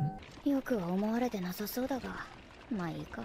Once in the kitchen, Basin warned her to follow his lead. Just as Malmo began her inspection, a man arrived and questioned their presence. Basin managed to convince him to let them proceed, and they learned from a servant that the man was the bureaucrat's younger brother. In the kitchen, Malmo discovered a pot filled with seaweed, which the servant assured her was not poisonous and was a favorite dish of his master. The younger brother eventually asked them to leave, and as they departed, Basin wondered why Malmo had backed down so easily. Malmo revealed that she hadn't given up. She had swiped a sample of the seaweed to investigate further. She suspected it had been imported from the south but needed to confirm its origin. Later, Malmo gathered with Jin and others to discuss her findings. She presented 2 dishes of seaweed for comparison, and Basin confirmed that one was indeed the southern-grown seaweed the bureaucrat loved but noted it wasn't typically harvested in winter. Malmo speculated that a merchant, aware of the bureaucrat's fondness for seaweed, had used this knowledge to profit, bringing a salted seaweed dish to him without warning of its risks. Malmo suggested they consider who might have advised the merchant to bring this specific type of seaweed, especially if someone intended harm. The following day, Gao Shun revealed that the bureaucrat's younger brother was indeed behind the pufferfish incident. He had learned of the seaweed's potential toxicity and deliberately served it, hoping to harm his brother. In her quarters, Malmo was disappointed she hadn't been able to sample the toxic seaweed herself, but her mood brightened when she remembered a thoughtful gift Jin had given her at the Verdigris house. Her sudden cheerfulness startled Jin, who accidentally banged his head against the wall. Suiron tended to his wound as he vented his frustrations about a high-ranking military official who had been a family friend for years. Malmo advised him to let go of these matters and focus on the present. While sweeping her quarters later, Malmo had a sudden sense that something ominous was on the horizon. Meanwhile, Lakan arrived in Jin's office. The two had a tense conversation, with Jin accusing Lakan of holding a grudge because he'd chosen Mau as his assistant. Lakan, however, revealed he had once been connected to a courtesan from the Verdigris house and regretted never pursuing her. がたまらないものでして。 Alluding to past regrets, Lakan hinted at dark intentions he'd once harbored but left them unexplained. He then asked Jin if Mau could help solve a new mystery surrounding a secret technique a former metalworker colleague had developed. Jin considered the proposal, but first, he wanted more details before allowing Mau to take part. Outside, Mau noted that it was raining unusually heavily, making her wonder if it was a sign of more turbulence to come. Jin called Mau to his office to inform her about the unusual case involving a secret technique crafted by a late metalworker. Lakan had specifically requested her help, intrigued by the mysterious clues the metalworker had left for his 3 sons. Jin explained that after their father's death, the sons had each received a gift from him, along with a cryptic message mentioning a tea party. He handed Mau a document containing their address and details about the case. Mau noted that Basin would accompany her, and soon they were on their way. Upon arrival, the youngest brother greeted them and led them into the workshop, where the 2 older brothers waited. Mau began investigating the space, taking in the various objects scattered around. As she examined the items, she quickly identified the eldest brother based on subtle details in his manner and appearance. Among the items in the workshop, Mau noticed a strange mark on the surface of one particular object, sparking her curiosity. Just as she leaned in to inspect it, the eldest brother questioned her abilities, doubting whether she could truly solve their mystery. Basin defended her, stating that they'd need more specific information if they were to make progress. The brothers shared the basics they already knew and showed Mau and Basin the gifts their father had left each of them. But tension simmered as they discussed the items, especially between the 2 older brothers and their youngest sibling. Each brother had specific complaints about the gifts, adding to the unease. Just then, their mother entered, scolding them for arguing and reminding them of their father's intentions. She served tea to everyone, and as Mau sipped, she began to piece together a theory. Her attention drawn to the sunlight streaming in and the second brother's chest, which had a mysterious keyhole. Curious, Mau examined the keyhole closely, suspecting something might be stuck inside. She asked the second brother about its history, listening carefully to his responses. Pondering all she'd observed, Mau suddenly thought about the youngest brother's fishbowl, recalling if it had ever been placed on the marked shelf in the workshop. The youngest brother confirmed it had indeed been there, used in the past to hold their pet goldfish. Mao Mao asked for some water, filled the fishbowl, and positioned it so that the rose engraving faced her. When sunlight hit the glass, it refracted, casting a focused beam onto the chest's keyhole. Seeing the effect, Mao Mao instructed the second brother to use his key on the drawer. Although hesitant, he followed her suggestion, unlocking the drawer, where they found a small box containing another key. Mao Mao quickly pieced together the puzzle, explaining how their father had hidden the keys and left clues that required them to work together to solve. She used the second key to unlock the remaining drawers, revealing several minerals and metals, which had been essential to their father's craft. The youngest brother nodded, understanding his father's intentions, but his older siblings seemed confused. They couldn't see the purpose behind their father's scheme. Before Mao Mao and Basin left, the youngest brother stopped his siblings, explaining that their father had wanted them to cooperate, not compete. The older brothers scoffed at the idea, assuming their father had always preferred the youngest. Patiently, the youngest son shared words their father had spoken about each of them, showing that he had loved and valued them all equally. As they were leaving, Mao Mao advised the youngest brother to visit Liu Men, her father, if he ever felt unwell, suggesting he might benefit from his expertise. Back at Jin's office, Lakan and Jin discussed the brothers and their family dynamics. Lakan shared some insights into the brothers' future plans and hinted at his personal interest in seeing the family's outcome. Intrigued, Jin then pressed Lakan for more details about his story involving a courtesan he'd once admired, but Lakan brushed him off, suggesting he look elsewhere for answers. Later, Jin and Mao Mao met up, exchanging a warm greeting. In a moment of spontaneity, Jin surprised her by asking if she'd do his makeup. Jin approached Mao Mao with an unusual request. He wanted her to apply makeup on him. Curious, he asked how she created her fake freckles, so Mao Mao shared a few tips. Jin then asked her to make him look like a completely different person, someone ordinary and far removed from the palace's elegance. Mao Mao promised she could whip up the needed mixture overnight, and Haku saw her working late to prepare it. The next morning, Mao Mao arrived at Jin's quarters, where she found him being pampered by Suiron. As she entered, she noticed Jin's expensive fragrance filling the air. Its rich scent made it impossible for him to blend in with commoners. こんな上等な光沢庶民はいません。 Mao Mao remarked that she could tell a noble from an ordinary person just by their smell, and instructed Gao Shun to fetch Jin some unwashed clothes. Brother, Gao Shun soon returned with a smelly set of garments, and Mao Mao asked Jin to change into them. Sniff, sniff. It could be a lot worse, but this will suffice. Jin complied, revealing his muscular build, which Mao Mao noted as she prepared her disguise plan. She asked Suiron and Gao Shun to help alter Jin's appearance to make him look bulkier, even a bit slovenly. Out of mischief, she applied feminine makeup on him. But instead of looking ridiculous, Jin turned out surprisingly attractive. Realizing her initial plan wasn't working, Mao Mao opted for a different approach, transforming Jin into a rough-looking commoner. She added makeup to give him a grotesque appearance, darkened his hair, and rubbed it to give him a messy, unkempt look. To complete the disguise, she gave him an irritant to alter his voice and handed him cotton balls to change the shape of his face. By the time she was done, Jin was nearly unrecognizable. Not like anyone else could have done a better job. Before leaving, Gao Shun mentioned that Jin would be heading in Mao Mao's direction. Jin asked if Mao Mao could accompany him to avoid drawing attention, though Mao Mao tried to decline. Suiron convinced her to join, providing a simple disguise for Mao Mao as well. During their carriage ride, Jin asked Mao Mao to call him Jinka and complimented her new look. After Gao Shun dropped them off, they decided to go for a stroll. Jin revealed he was on his way to meet a friend at a nearby restaurant. Basin, acting as their discreet bodyguard, watched from a distance. Mao Mao was intrigued by a vegetable stand and wanted to buy something.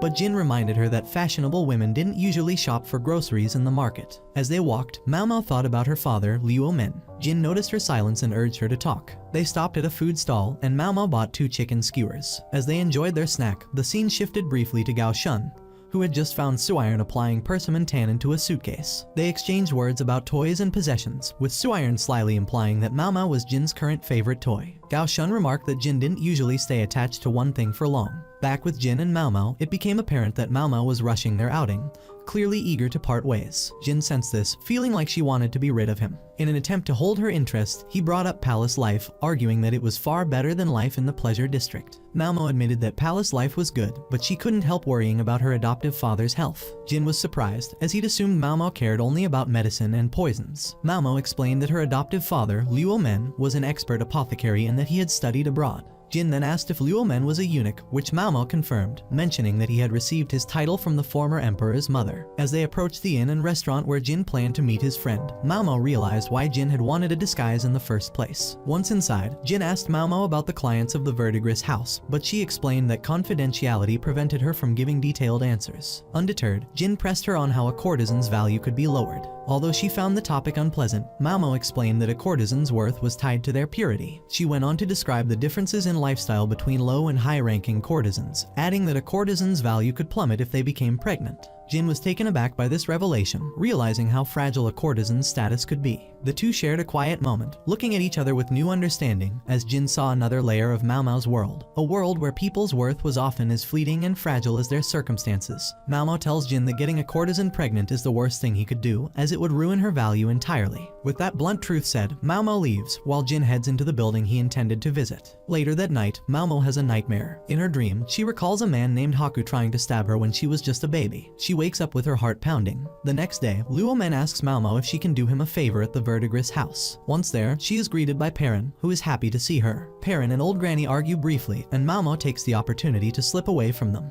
As she wanders, Old Granny spots her, and Perrin wonders aloud if Mao is visiting the annex. Mao eventually makes her way to the annex, where she visits a courtesan who is seriously ill. As she prepares medicine for the woman, Mao reflects on how much worse her condition has become over time. The medicine she gives is from her father, but Mao knows it's only a temporary fix. Elsewhere, a worker informs Old Granny that their regular male customers have arrived. Old Granny tells her male attendant to inform Mei that a client is here. Back at the annex, Mao thinks about Verdigris House's reputation and how the courtesan she's helping caught syphilis from a client in the past. Luo Men had wanted to treat her, but the people at Verdigris House didn't trust him, so she kept working until she was locked away in the annex due to her illness. Mao knows most courtesans are discarded once they can no longer make money for the house, but this woman's fate is unique. Just as she's about to burn some incense, a girl arrives at the annex to warn her that Lakin is around and that she should keep her distance from him. Lakin is a strange but regular customer at Verdigris House. Mao notices the sick courtesan arranging pebbles on her bed, and it strikes her as odd. Later, Mei comes to find Mao, telling her that Lakin has left. Mei and Mao take a walk and talk about Lakin, Old Granny, and the ways of Verdigris House. While they're bathing, Mei mentions she's getting older, prompting Mao to ask when she plans to retire. Mei says she wants to keep working for a while longer. Mao wonders if Mei is in love and reflects on how she herself has shut off that emotion. Jin and Gao Shun find Mao later in the outer pavilion.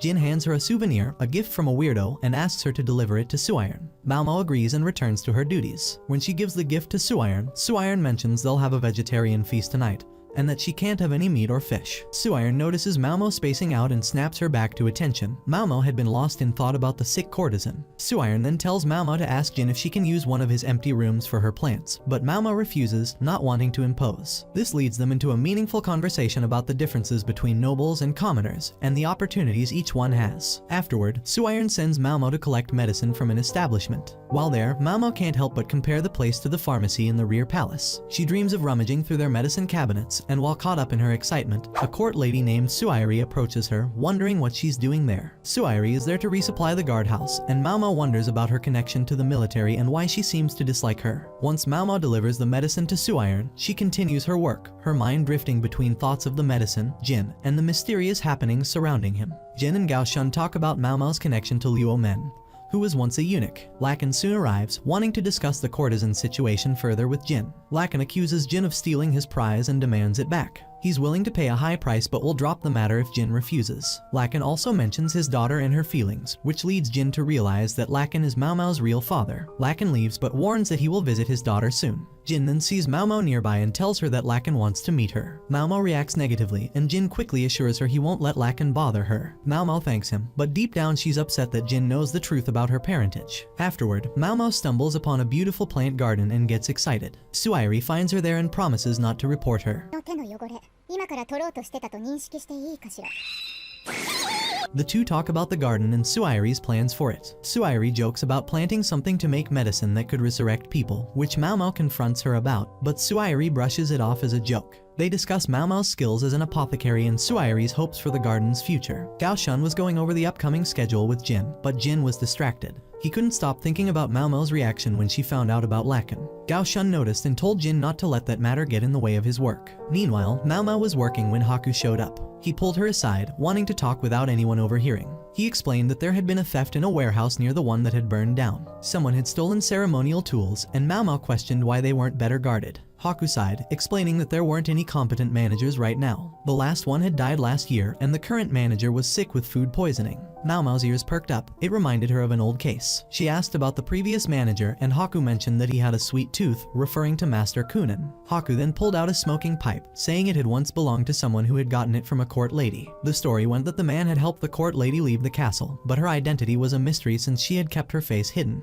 The only clues were that she was tall and smelled like medicine. Haku shrugged and said that these were the only odd occurrences he had noticed, and asked for Mao Mao's thoughts. They discussed the idea of coincidences, and Mao Mao began to suspect Suairi might be involved somehow. Their conversation was interrupted when they noticed Jin watching them from afar. Haku left, and Mao Mao followed Jin to his office. There, they talked about her relationship with Haku, and she shared the information about the stolen tools and the mysterious court lady. Mao Mao explained that all these strange events could either be accidental or deliberate traps, but they might also just be coincidences that didn't connect at all. Seeing that Mao Mao wasn't too enthusiastic about the case, Jin tried to lift her spirits by offering her an ox bezor, a rare medicinal gallstone, if she worked hard on solving it. Mao Mao's eyes lit up, and she set off to do some research at the archival building. At the archives, Mao Mao discovered that the person who had food poisoning was connected to the Board of Rites. Unsure what that meant, she asked a gentleman who worked there about it. He explained that the board dealt with ceremonies. As she wrote notes, Mao Mao thought about the poisoned official and Kunin's connection to ceremonies. She also began to wonder if the stolen tools and the smoking pipe could be part of a bigger picture. Ceremonies, it seemed, were key to understanding it all. Seeing her interest, the gentleman showed Mao Mao a diagram of the altar of the sapphire sky. He used to work for the Board of Rites, and he told her about his demotion after raising concerns about the altar's construction, particularly about the pillars. Mao Mao studied the blueprints and realized that if the metal parts holding those pillars broke, it could endanger the lives of the ceremonial conductor or any noble present. A hunch formed in her mind. This case might be linked to the three brothers from an older incident. Mao Mao asked if any ceremonies were happening soon,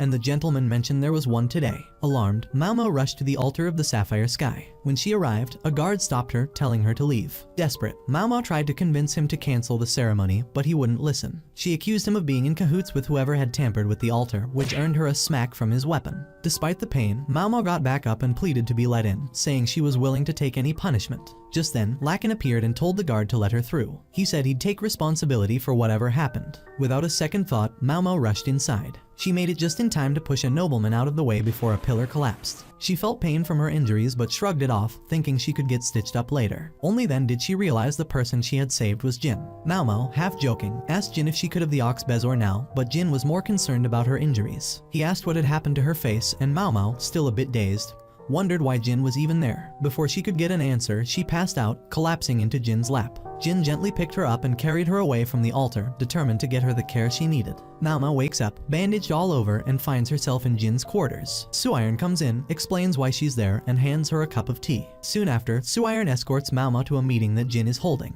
Gao Shun and Basin are also in the room. Jin asks Mao Mao why she attended the ceremony and how she knew the pillar would fall. Mao Mao explains that someone intended to harm a noble there, connecting it to other incidents she had investigated. She also brings up the ceremonial item theft and talks about the metalsmith's possible involvement. She believes the metalsmith didn't understand the true purpose behind the request but knew a secret technique to create the special metal used for the pillars. Jin and Mao Mao briefly discuss what might happen to the metalsmith. Mao Mao then wonders why Jin was at the ceremony and imagines what might have happened if the plan had succeeded. She also briefly thinks about Suiri's involvement. Later, Suiron tells Mao Mao that Haku wants to speak with her. Haku informs Mao Mao that an investigation found Suiri's involvement, and that she died from consuming poison, confirmed by an autopsy. He says that no one else was involved, but Mao Mao refuses to believe Suiri acted alone. She returns to work with Suiron, contemplating whether Suiri would have really done this by herself. That night, Mao Mao heads to Jin's room and asks him to take her to the morgue. She wants to talk to the physician who performed Suiri's autopsy. When they get to the morgue, Mao Mao questions the physician about whether the poison contained thornapple, which is known for its anesthetic properties. The physician is unsure but doesn't rule it out. Mao Mao then uses a tool to pry open Suiri's coffin, revealing that the body inside is not Suiri's. The physician is stunned, insisting that he saw Suiri's body. Mao Mao suspects that the physician was tricked and didn't investigate the poison thoroughly. Jin asks why Suiri's body would be swapped, and Mao Mao explains that Suiri may have used a rare medication that can induce a death-like state. She points Gao Shun to an empty coffin nearby, and he finds nail marks inside, indicating that Suayuri had been lying there alive. Maomo then explains how Suayuri could have pulled off the deception with help from an accomplice. Maomo hopes to meet Suayuri again now that she understands the kind of person she is. She also wants to learn more about the medicine that could fake death.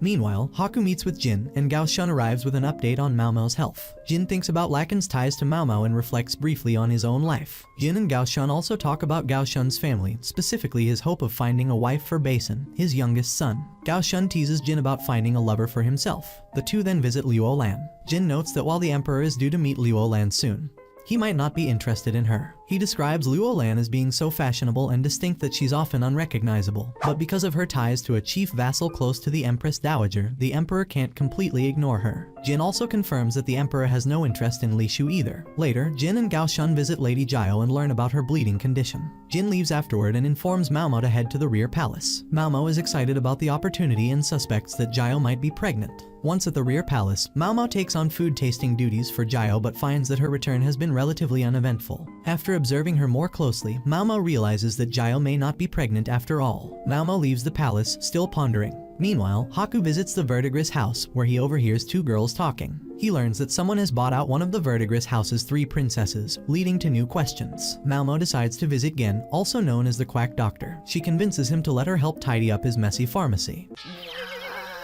After a while of cleaning, the two take a break and have a meal together. Maomo finds it odd that Gen serves food on paper, but she's impressed by how strong the paper is. Gen explains that his family used to make good money selling this paper. Unfortunately, their fortune took a turn for the worse when the previous emperor's mother banned tree cutting, which led to their business failing. The next day, Maomo returns to help Gen clean some more. This time, Gen hands her some documents and tells her that his family will no longer be the palace's official suppliers. Maomo understands how this is disappointing news for him. As she examines the documents, she notices the paper's quality isn't as good as before. It lacks the strength she's seen in the past. She asks Gen if their paper-making process has changed at all. Gen insists it's the same, but their family has a secret ingredient crushing and glue-making process that he can't disclose. Maomo, in her usual resourceful way, makes some arrowroot gruel for Gen to try, giving him some advice along the way. Gen is grateful and mentions that he'll be reaching out to his sister soon. Maomo leaves, but someone approaches her to let her know that Haku wants to see her. Haku meets Maomo and asks her how much it would cost to buy out a courtesan. Maomo instantly realizes he's talking about Perrin. She explains that it's usually something only a wealthy merchant or a high-ranking official could do. She reflects on her relationship with Perrin, who always treated Maomo like her own daughter. She then tells Haku that he'll need at least 10,000 silver in cash to buy out Perrin. Haku is shocked by the amount and asks if there's a chance Perrin would refuse his offer. Maomo then has an unexpected request. She asks Haku to strip to his undergarments so she can assess whether his physique would be appealing to Perrin. Just as Haku is about to take off his last layer of clothing, Jin walks in, utterly baffled by the scene. He demands to know what's going on. Maomo nonchalantly tells Jin that she was just getting a good look at Haku, which only serves to annoy Jin further. Sulking, Jin then asks for her honest opinion on Haku's appearance. Maomo gives her assessment, which surprises Jin as he realizes how perceptive she is. She can figure out someone's personality just by looking at them. 体を見たところで何の意味もありません。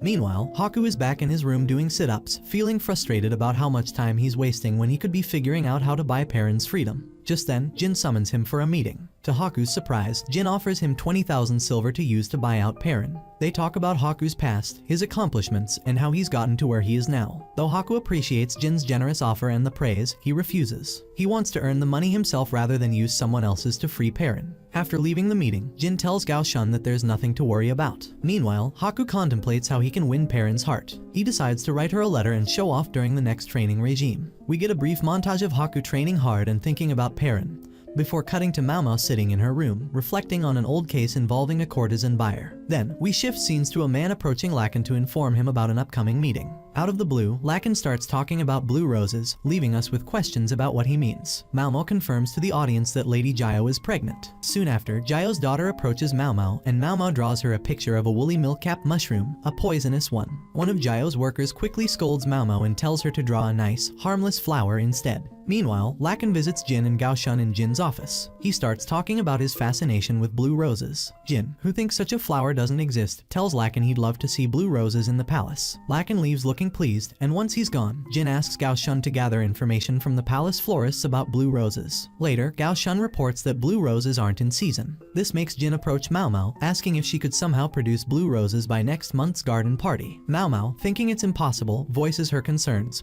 but then notices something unusual in Jin's demeanor. She asks if Lakin is behind this, and Jin confirms it. Mao Mao decides to take on the task, secretly hoping she can somehow use this to mess with Lakin. Mao Mao submits a few requests to Jin and heads to Lady Lihua's place, asking if she can use her steam room. Lihua agrees, and after Mao Mao gives her a gift, she is left to her own devices. Jin and Gao Shun soon join Mao Mao in the steam room, where she reveals her plan to grow blue roses using the controlled environment. Gao Shun hands her a rose, but Mao Mao's leg injury causes her to wince in pain, which alarms both Jin and Gao Shun. Just then, Lan arrives, offering to help. We then see a montage of many people carrying potted roses into the steam room. Mao Mao explains that they've brought in over 100 roses and that they are separating and nurturing them in specific conditions to create the desired effect. While monitoring the roses, Lan and Mao Mao take a break, and Gao Shun brings them food. Afterward, Mao Mao and Lan, along with several palace workers, return to the steam room to check on the roses. Mao Mao instructs them to focus on the seedlings with the most sprouts. They also find a bug on one of the roses, which Lan quickly throws out. The story continues with scenes of Mao Mao putting in immense effort to help the blue roses grow. One day, while she and Lan are outside monitoring, Lan notices Mao Mao's fatigue and suggests she get some sleep. Mao Mao refuses, saying she must stay and keep watch over the roses. They end up sitting on a bench together, and Lan admires her new manicure, which Mao Mao tells her is common in the pleasure district. Other female workers notice Mao Mao's manicure and compliment her, though Hong Yang seems uninterested, much to Mao Mao's amusement. Mao Mao later informs Jiao that she has finished her poison testing activities and will be returning to the Crystal Pavilion to continue her work on the blue roses. Hong Yang then tells Mao Mao that Jiao won't be attending the upcoming garden party, it will be for Lady Luo Lan instead. Mao Mao figures that Jiao wants to keep her pregnancy a secret. Later on, Lan informs Mao Mao that one of the blue roses has produced a bud. Mao Mao falls asleep happily, hopeful that she will complete her task in time for the garden party. At the party, Mao Mao meets Jin and Gao Shun. Luo Lan arrives with her entourage to greet the emperor, and Jin presents him with several roses, including the blue ones. Other officials scoff, clearly envious of the attention Jin is receiving from the emperor. Though Jin is concerned about Luo Lan's father, Shishu, he feels that Lakin is the real person to watch out for. Elsewhere, Xinghua comforts Mao Mao, telling her not to return to the Crystal Pavilion anymore. Jin approaches them, and Mao Mao admits she couldn't get the blue roses to bloom naturally in time. She reveals that the blue roses were actually dyed from the inside, a trick she and Lan pulled off. She had informed the emperor about the trick before the garden party. After talking about her manicure with Jin, Mao Mao asks Gao Shun if he brought the items she requested. Gao Shun hands it to her, and Mao Mao knows her plan is in motion. She hopes to catch Lakin by surprise. Later, we see Haku talking to Lakin, who reveals that he sees people as game pieces. Lakin notices several women with manicures as he strolls through the palace. Suddenly, Mao Mao confronts him, with Jin and Gao Shun standing by her side. The chapter ends with Mao Mao giving Lakin a cold, blank stare. Mao Mao asks Lakin if he'd like to play a few games with her. She sets the rules: whoever wins 3 games first will be the victor. They also decide on their rewards. If Lakin wins, he wants Mao Mao to leave the palace and live with him. Mao Mao agrees, but only after her current contract ends. If Mao Mao wins, Lakin must buy out one of the elderly courtesans from the Verdigris house. Mao Mao then ups the stakes by pouring a deadly poison into several cups of water. After each match, the winner chooses a cup, and the loser must drink from it. The second rule: whoever abandons the game loses. They start playing, and Lakin wins the first round. He wins again, and Jin starts to worry about Mao Mao. In the third round, Lakin lets Mao Mao win, and Mao Mao asks if he's really okay with it. Lakin says yes, because he doesn't want her to drink the poisoned water. Mao Mao lets Lakin pick a cup, and he drinks. Moments later, Lakin collapses. Jin confronts Mao Mao, but she calmly explains that the poison is actually just medicine. Gao Shun checks on Lakin and finds that he's only drunk. Jin remembers that Lakin loves fruit juice. Mao Mao tells them to drag Lakin to a brothel so he can pick a flower. Then we get a flashback of Lakin's younger days. Lakin recalls that he's always struggled to tell people apart. His relationship with his father was rough, and he devoted his life to mastering games like Go and chess. His uncle, who was the only one who understood him, advised him to view people as chess pieces. Thanks to his family connections, Lakin grew up leading a squadron and manipulating people like game pieces, something he found thrilling. One day, his colleagues brought him to the Verdigris house to meet a famous courtesan named Feng Xian.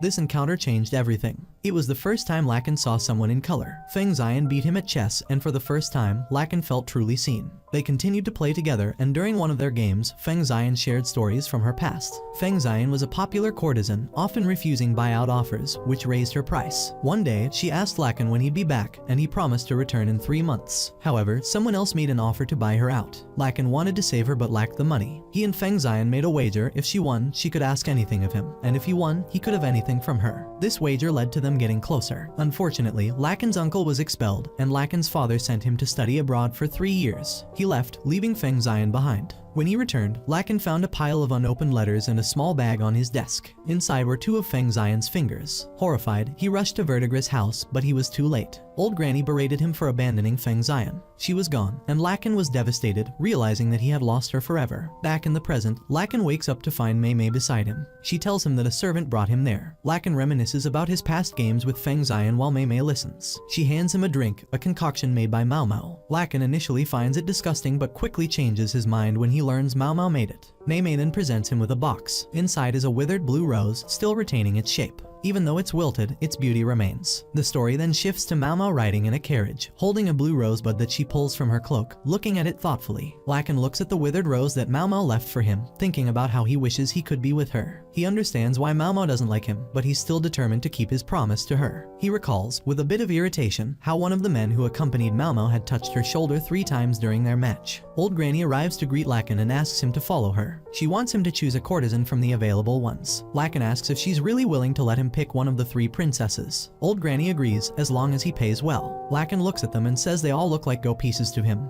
but he eventually picks Mei Mei. Mei Mei laughs, proud of her work, and tells Lakan she's fine with his choice if that's what he wants. She then opens a door and tells Lakan that if he has to make a choice, he should make it wisely. Suddenly, Lakan hears Feng Xian's voice and rushes to find her. When he arrives, a tear falls from his eye. Old Granny and Mei Mei catch up, and Old Granny tells Lakan to leave since this is a place for the sick. Lakan ignores her, approaching Feng Xian and saying that he wants to buy her. He puts several game pieces in her hand and challenges her to a round of Go. He marvels at her and repeats that he wants to buy her. Elsewhere, Mao Mao talks with Basin, mentioning that Basin helped her bring Lakan to the Verdigris house. They notice Luo Lan and her father nearby, and Mao Mao wishes Basin wouldn't speak poorly of high-ranking officials in public. She worries that people might assume she's the one bad-mouthing them. Later, Mao Mao visits Jin's quarters. Su Iron gives her food and leaves her alone with Jin and Gao Shun. Jin asks Mao Mao about her feelings towards Lakan. Mao Mao explains that she doesn't hate him. In fact, she exists today thanks to Lakan, and she believes Feng Xian wanted to have her. She wonders if Lakan was tricked because Feng Xian was clever and found a way to control his visits through her letters. When Feng Xian lost control, she became desperate and hurt herself. Mao Mao brings up Lakan's inability to recognize human faces, something her adoptive father, Luo Men, told her. She wonders how Lakan can recognize her and Luo Men's faces, which might explain his strange attachment to her. Jin jokes that if Lakan ever called him father, he would break his monocle. Mao Mao then looks at a pair of blue roses and wonders if Lakan understood the message she left with the withered rose. She tells Jin that, though she dislikes Lakan, she doesn't hate him. She's also grateful to be Luo Men's daughter. Mao Mao mentions that Lakan helped her during the ceremony stopping incident, which surprises Jin. She describes Lakan as someone who acts on gut feelings, unlike her, and is too lazy to make decisions on his own. She thinks if Lakan had truly acted, she would have gotten the resurrection drug, and she knows Luo Men would praise Lakan without hesitation. She warns Jin not to make Lakan an enemy, as Lakan won't see Jin as an ally.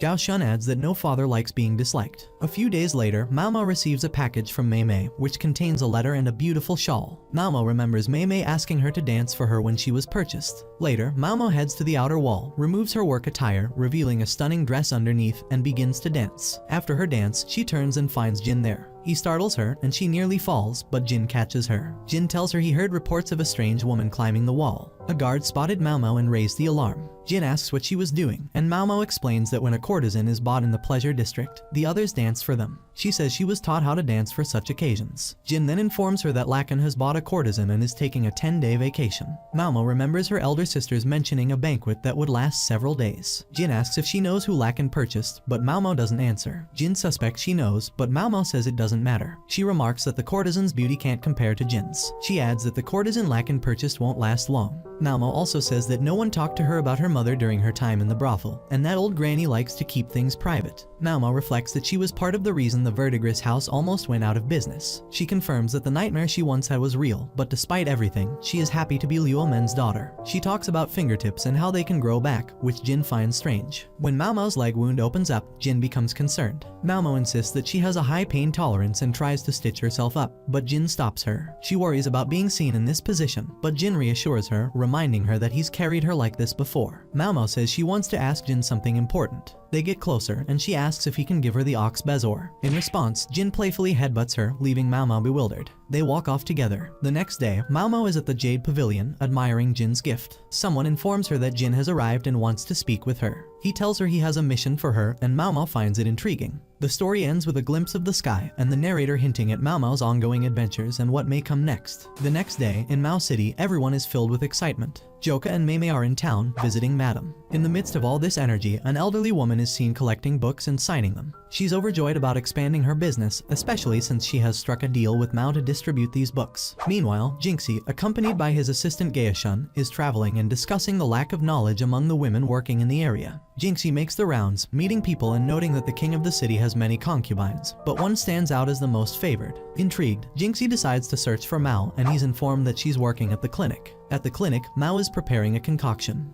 何をやっている? When Jinxie arrives, he asks about her work. She explains that she's creating a special scent using chemicals that she receives through daily flower deliveries. The scent is designed to affect those with weak concentration, making them behave strangely. She prefers to create it here in the clinic to avoid any unintended consequences elsewhere. Jinxie is impressed by Mao's dedication and thoughtfulness. Mao also mentions that she is making alcohol, but it's not for drinking. It's meant for cleaning purposes. She shows Jinxie how effective it is by cleaning a table. Jinxie acknowledges that using alcohol for cleaning is common in the West. Just as they're talking, two men arrive with a courier package for Mao. This makes her anxious. Jinxie notices her reaction and wonders about the package's contents. Mao claims that it's from her family, containing undergarments. Jinxie accepts her explanation without asking more. However, Gaeshun is curious about why two armed men were needed to deliver undergarments. Mao explains that the women in the area are not knowledgeable about many things, so she brought them books to educate them. She believes that if the king learns that many of these women are inexperienced, it might affect their roles in the palace. As Jinxie flips through the books, he finds them to be well made with detailed illustrations, which will help even those who cannot read. Gaeshun also examines the books and appreciates their quality. Mao is relieved, feeling that her business might actually succeed. Jinxie suggests that they visit the printing house where the books were made to learn about their techniques. Gaeshun points out that some pictures are blurred for no reason, and Mao agrees to show him clearer versions. Later, Mao's friend, who loves food, sings a song about a beautiful flower. She tells Mao that the books are fantastic, and one of the girls, who cannot read, reads the books aloud for others. Mao had only brought 100 copies due to the constraints of printing by hand, as there is no printing machine in the city. Noticing the growing demand for the books, Mao decides to get involved in politics to expand her business and earn commissions. She encourages the girl who is reading aloud to copy the books for others. Praising the girl for her abilities, Mao watches as more women begin copying the books to meet the increasing demand.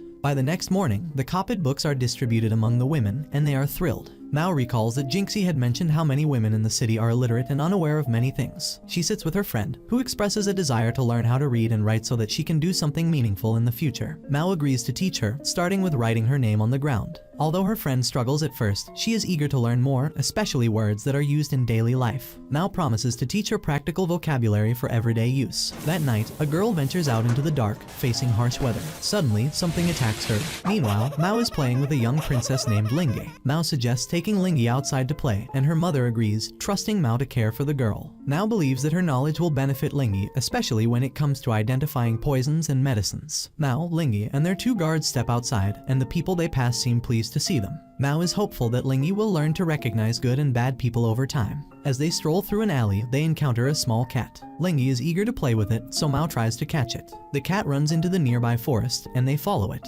Mao tries again but fails to catch it. Suddenly, another girl appears, quickly catching the cat and handing it to Mao. She advises Mao to feed the cat properly. Linge asks if she can have the cat, but Mao tells her that the cat is too dirty at the moment. Linge starts crying, so Mao decides to take the cat to the doctor. The doctor is pleased to see the cat and brings a soft cloth for it to sit on. Mao asks for milk, and the doctor leaves to fetch it. Mao starts cleaning the cat, and when the doctor returns with the milk, she feeds the cat. The prince, who observes the situation, commends Mao for catching the cat. Since Linge wanted to play with it, the prince asks Mao to take care of the cat until it is healthy and then bring it to him. He even names the cat Ma Mao, noticing that it sounds like Mao's name. Mao continues to care for the cat, feeding it and cleaning it. As the cat begins to recover, it starts cleaning the doctor's room, catching mice. Mao wonders why the cat was named Ma Mao and reflects on the prince's fondness for the cat. Meanwhile, two maids are discussing the arrival of someone unknown named Caravan. Curious, Mao asks about Caravan, and the two girls arriving in a buggy seem to be the ones she's referring to. The Grand Caravan Festival was one of the most anticipated events of the year, where merchants from far and wide gathered to display their wares. Jin, who was managing the event's preparations, approached Gyakuyo to check if everything was ready. Gyakuyo, looking confident, assured him that everything was nearly done and that the high-ranking officials were expected soon. Jin complimented her on the excellent work and expressed his belief that the festival would be a success. Meanwhile, Gyakuyo's servant was busy organizing the maids, assigning them their tasks. Everyone, including Mao, was hard at work, moving in perfect coordination. During their tasks, Mao's friend noticed an old dress design and suggested it be replaced. Mao, curious, asked what they did with the old clothes. Her friend explained that they were either reworked or donated to poorer people who still made use of them.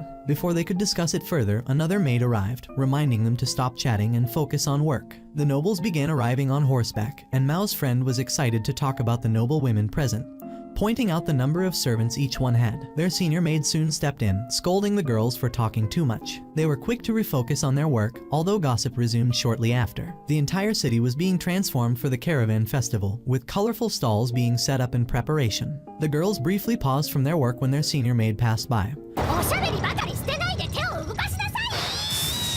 her presence sending them into a flurry of activity, eager to avoid another scolding. In Lady Lihua's room, her maid Shin handed her a list of items that she needed to buy from the market. As Shin left, she received a message that caused her expression to change, becoming serious. Now and her friend watched from afar, admiring the neatness of the market, particularly the water systems, which were well maintained. Her friend asked for a day off to shop, and Mao, with a smile, agreed. Lady Gyakuyo was busy unboxing a large shipment of dresses she had ordered, and she wondered if she might have overdone it. Her maid reassured her that many others had placed even larger orders. Now reflected that Lady Lihua, Lishu, and even Len had all ordered massive amounts of clothes and perfumes. Now was particularly interested in the dress designs, noticing that some dresses had belts tied around the chest rather than the waist. She found this impractical since a waist belt was more flattering and comfortable. Gyakuyo explained that she wanted to offer a variety of designs and asked her maid to bring over any new patterns. On the last day of the festival, Mao and her friend went shopping. The market was filled with vibrant colors, and her friend was delighted by all the exciting items on display. Gyakuyo had given them money to spend, and Mao, feeling generous, bought her friend a beautiful ribbon, making her even happier. They explored the market, discovering exotic spices and rare tea leaves. Mao was thrilled when she found jasmine tea, her favorite, and was glad she had come on the last day when everything was discounted.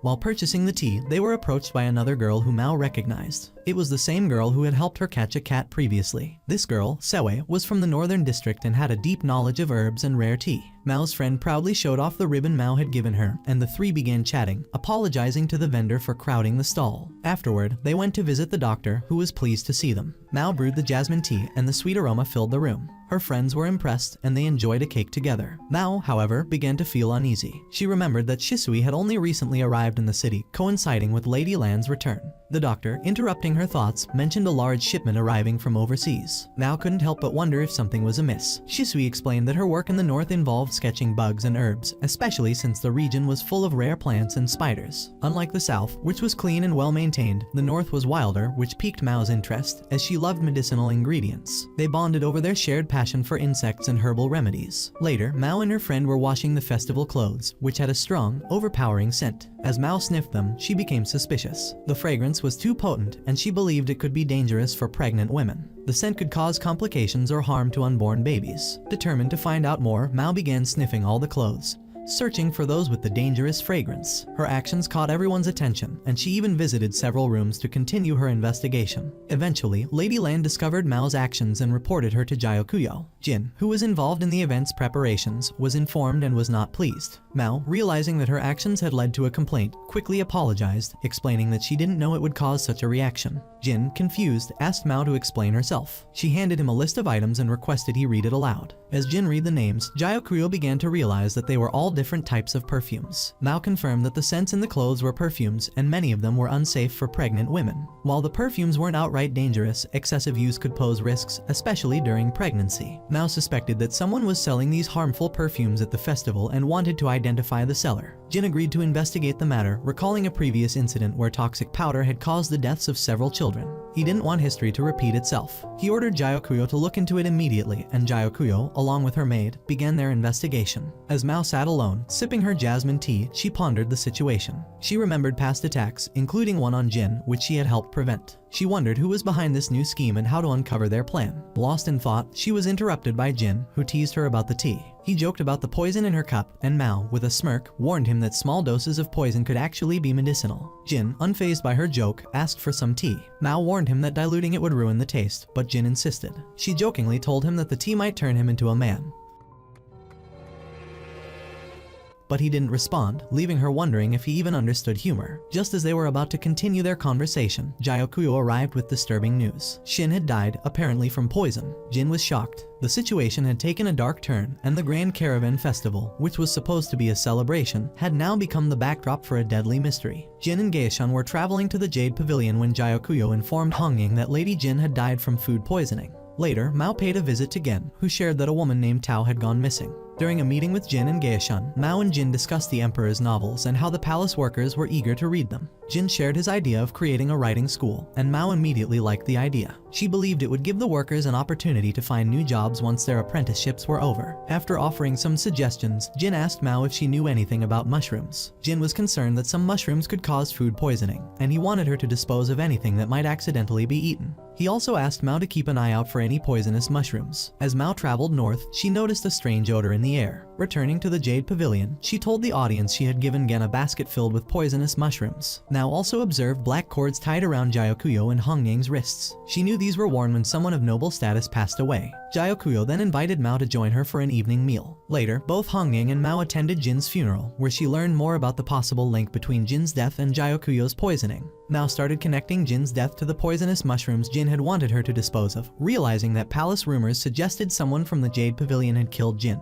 She couldn't help but wonder who was behind the tragedy. After paying her respects to Jin at the funeral, Mao noticed Lady Su rushing toward the coffin, disrupting the flowers and removing the cloth from Jin's body. Su laughed at Jin, and both girls displayed rashes. Mao walked through a forest, reflecting on Su's actions at the funeral. She thought about how Su's rash might have caused her to develop an unfavorable life, and she speculated that Su had caused the scene at Jin's funeral because of her rash, which she believed Jin had caused. Mao then met with Jin and Geishan and showed them a strange mushroom. She explained why it was so dangerous and cautioned them to keep their distance. Jin shared his thoughts on the situation, mentioning the rumors that Su had gotten her rash from Jin. Mao listened intently and learned that Jin had also developed a rash the year before. Jin told Mao more about Jin's condition, and Mao realized that Jin had died after eating a poisonous mushroom. However, she noticed something odd. The symptoms from the mushroom shouldn't have spread to someone's face. She speculated that someone had rubbed the poisonous mushroom on Jin's face. Mao asked Jin for a team of capable, discreet eunuchs to help her investigate the case.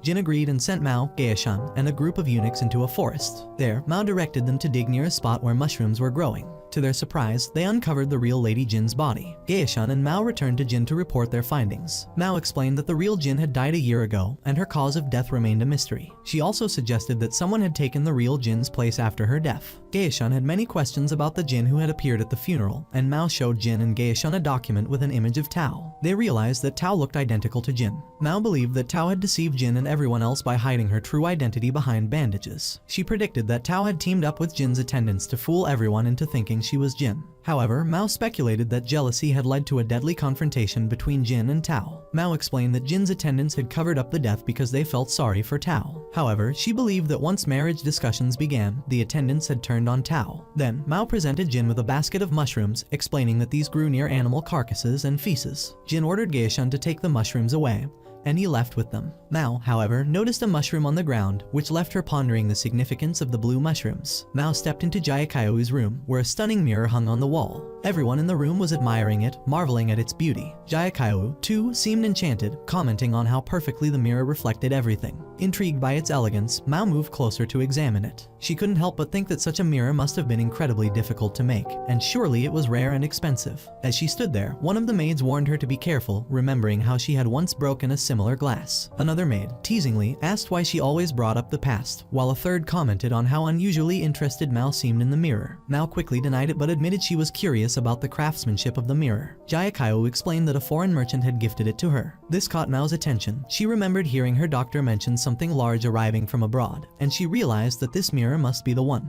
The conversation shifted when another maid revealed that all 4 concubines had received identical mirrors. Mao, surprised, marveled at how carefully this fragile item must have been shipped from a foreign country, as it would be difficult to transport something so delicate. Later, Jayakayu turned to Mao and asked if they could speak privately. A maid, sensing something secretive, tried to join them but was dismissed by Jayakayu. However, Mao noticed that the maid had no real interest in Jayakayu, especially after hearing he was married with a child. This piqued Mao's curiosity, and she wondered why the maid was even involved in their conversation. Jayakayu began to explain a strange situation. He spoke of a friend's sister who had been living in isolation for a long time but had somehow gotten pregnant. The maid speculated that perhaps she had been involved with one of the guards, but Jayakayu dismissed this, saying the guards only watched from a distance. Mao was confused. This situation seemed far too complicated, and finding out the truth was becoming more difficult by the minute. The maid, still puzzled, asked how it was even possible for a woman to get pregnant without any male contact. Mao, recalling a past case, shared the story of a patient who had believed she was pregnant, even though she wasn't. The patient's body had even shown signs of pregnancy. This made Jayakayu wonder if perhaps his friend's sister had secretly left the building. He then showed Mao a map of her room, describing the layout. There were 2 windows where the guards could watch, and the girls often sat near these windows, wearing identical clothes as part of their family tradition. Mao then began to consider the possibility that the mirror could be the key to solving the mystery. She wondered if it could reflect one girl's image twice, making it appear as though there were 2. Testing her theory, she used a photo of a smiling face, flipping it to show how it turned angry. This mirrored the effect she thought could happen with the girl's reflections. She also experimented with a rabbit, showing how the mirror could deceive the eye. Mao concluded that the mirror in Jayakayu's room must have been of the highest quality, just like the one Jayakayu had.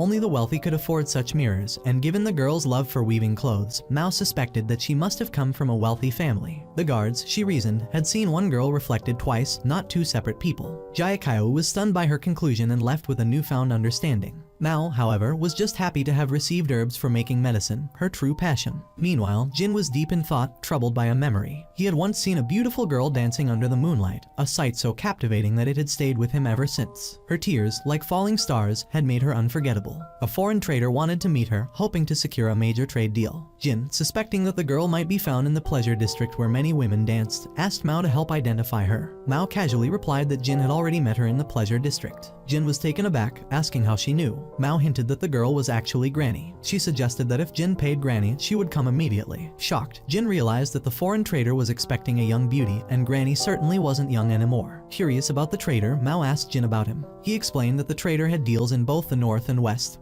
and intercountry marriages had become common. They might be able to deceive the trader if Granny was convincing enough. However, if the trick failed, it could lead to serious consequences. Mao went to meet Granny, joking that she never imagined Granny was so popular in her youth. Granny smiled wistfully, admitting that she had been famous, once the best dancer in the pleasure district. People came from far and wide to watch her perform, but her success had also brought jealousy from other dancers. Some even tried to sabotage her, sticking bugs to her clothes. But Granny had used this as motivation to improve and shine even brighter. Granny showed Mao an old photograph of herself, and Mao was stunned. Granny had been absolutely stunning in her youth. Mao wondered how someone so beautiful could have aged so poorly. She took the photo to Jin, who was equally surprised. Finding a girl like that today seemed impossible. Mao suggested they search for a girl who was tall, around 175 centimeters, with a great body and elegant movements. Someone who could imitate Granny's dance style. Jayakayu, overhearing this, suggested that maybe Granny had a cousin they could train. Mao dismissed this idea, pointing out that any cousin would be too old now. Then, she glanced at Jin with a curious look, which made him uncomfortable. 何が言いたい? Was Mao suggesting that he dress up and act as the girl. Elsewhere, a mysterious girl stood gazing at the moon. Mao made her way north of the rear palace, where she was greeted by Shishui, who showed her a collection of moths. Shishui suggested that Mao come back at night to watch the moths fly. Intrigued, Mao asked Shishui many questions about the moths. As the conversation continued, Mao revealed that she needed Shishui's help with something important. We then get a glimpse of Mao and her allies working together, preparing for something big. Time passed quickly, and soon Mao informed the audience that they were holding a grand banquet to welcome the envoys. This event was held in the very same place where one of the envoys had seen Madame perform 50 years ago. Mao stood hidden behind a bush, observing the envoys and the festivities. She couldn't help but comment on the events unfolding and share her thoughts on the envoys' appearances and reactions to the gathering. One of the envoys, Ayla, stood up from her seat and made her way to the emperor. She told him how unfortunate it was that she couldn't meet his younger brother. Her sister, Aylan, urged Ayla to return to her seat, which she did. Mao, still observing from a distance, decided to leave for a nearby building. Inside, she met with Gaoshan and Jin. It was revealed that Jin would take on the role of the moon spirit. Mao escorted Jin to a special location, and soon, the moon spirit's dance began. From a distance, Ayla and Aylan watched them closely. They seemed curious about the scene unfolding before them. Ayla and Aylan then approached Mao, confronting her directly. With a calm and confident gesture, Mao pointed at the moon and said, Diana referencing the Western Moon Goddess. This statement seemed to surprise Isla and Aileen, who were both intrigued by her words. Later, Mao visited Geishun again, explaining how she had used Shishui's moths to pull off the plan. Everything had gone smoothly, and the envoys had likely gotten what they wanted. The next day, Jin returned, soaking wet. Mao told him that she had probably fulfilled the envoy's request. While pondering the events, Mao met with Zai Alin, who greeted her excitedly. Zai Alin mentioned she was attending a new school, and Mao, lost in thought, rested under a tree. She couldn't stop thinking about the mysterious perfume that had been brought into the Imperial Palace. In a flashback, she recalled her conversation with Jin, where they discussed the potential culprit behind the perfume. They agreed that the envoys must have had someone sneak it in, with the intention of infiltrating the consort's ranks. However, Mao concluded that with the envoy's pride shattered, they no longer believed it was worth pursuing. As Mao reflected on these matters, she met with Yinghua and Aileen. Aileen was feeling ill, so Yinghua suggested they take her to the clinic. At the clinic, the worker examined Aileen and gave her permission to stay the night. Mao, eager to get involved, tried to approach the worker but was promptly kicked out. Later, Mao bumped into Jin and Geishun, and the trio discussed her thoughts about the clinic and the expectations medical officers must meet.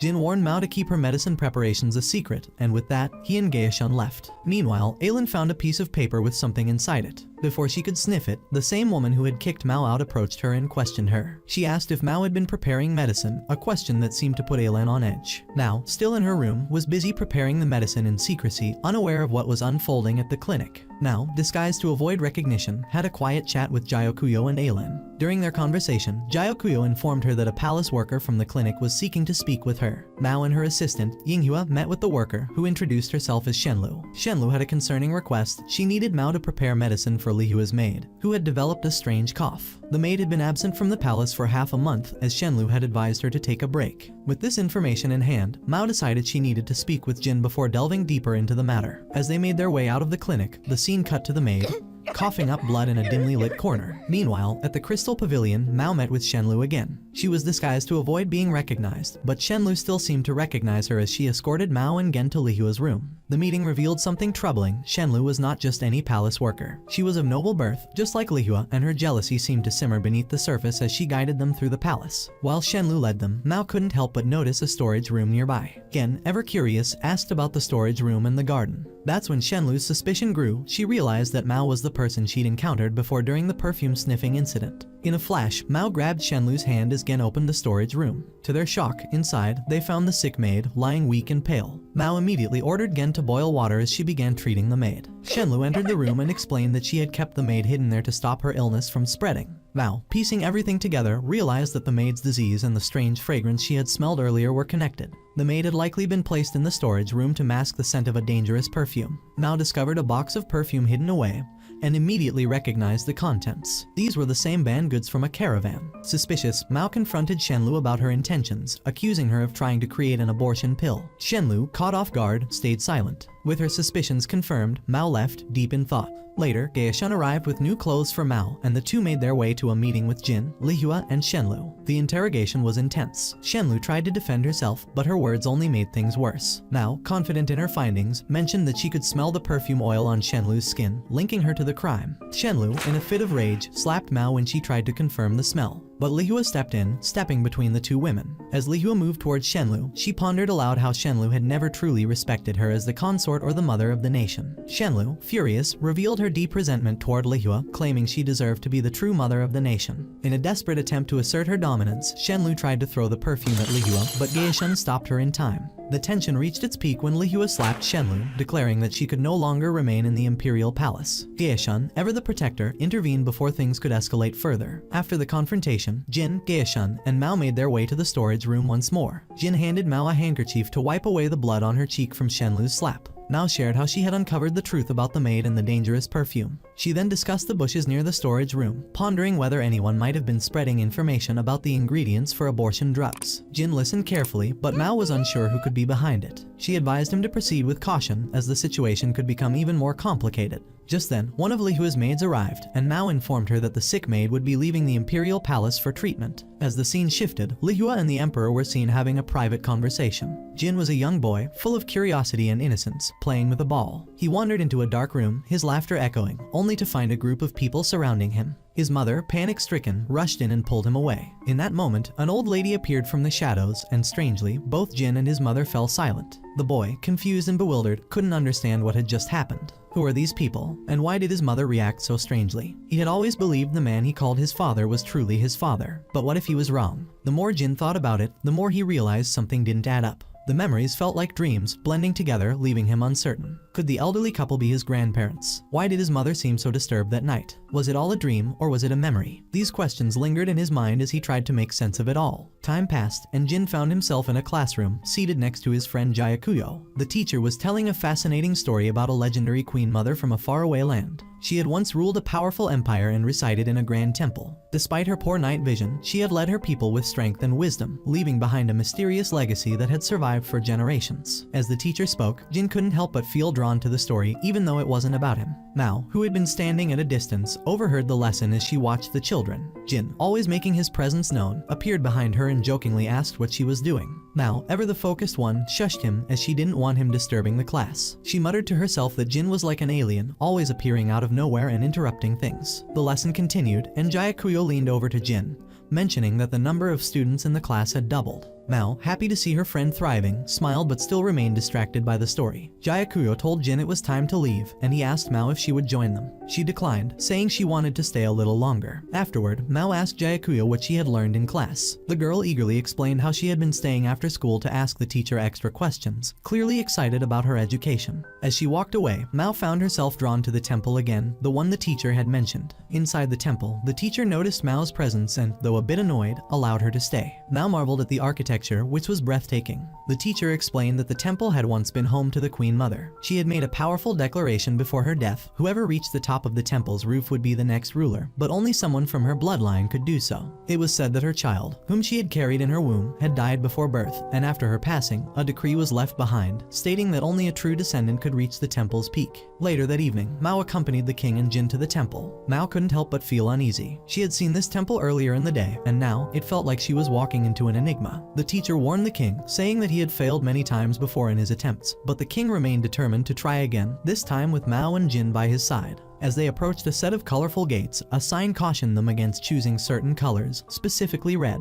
Without hesitation, the king chose the green gate and proceeded. They made their way through a series of chambers, each one leading to yet another door. Mao grew bored and wondered why she hadn't stayed home. Eventually, they reached the final chamber, and on the wall was a message: though you are of royal blood, you cannot be king. The teacher's voice was calm as he announced that the result was the same as before. Nothing had changed. Mao couldn't help but wonder about the teacher. Was he working for the royal family? What was his true role in all of this? As they exited the temple, Mao sat, reflecting on what had just happened. Why had the gates been designed in such a manner? Why were there restrictions on color? An old man's voice broke her thoughts. He mentioned that her adoptive father might have been able to solve the puzzle. This remark sparked something within Mao. If her father could figure it out, then maybe she could too. She recalled lessons from her past, particularly something about the Queen Mother's poor eyesight. Then, it all clicked. Excitedly, Mao shared her realization with the king. She asked if any royal descendants had issues with their vision. The king, though uncertain, mentioned that he had heard rumors about it. Mao, now confident in her theory, insisted that they return to the temple. The teacher, though wary, warned that Mao wasn't a princess or a concubine and shouldn't attempt the test again.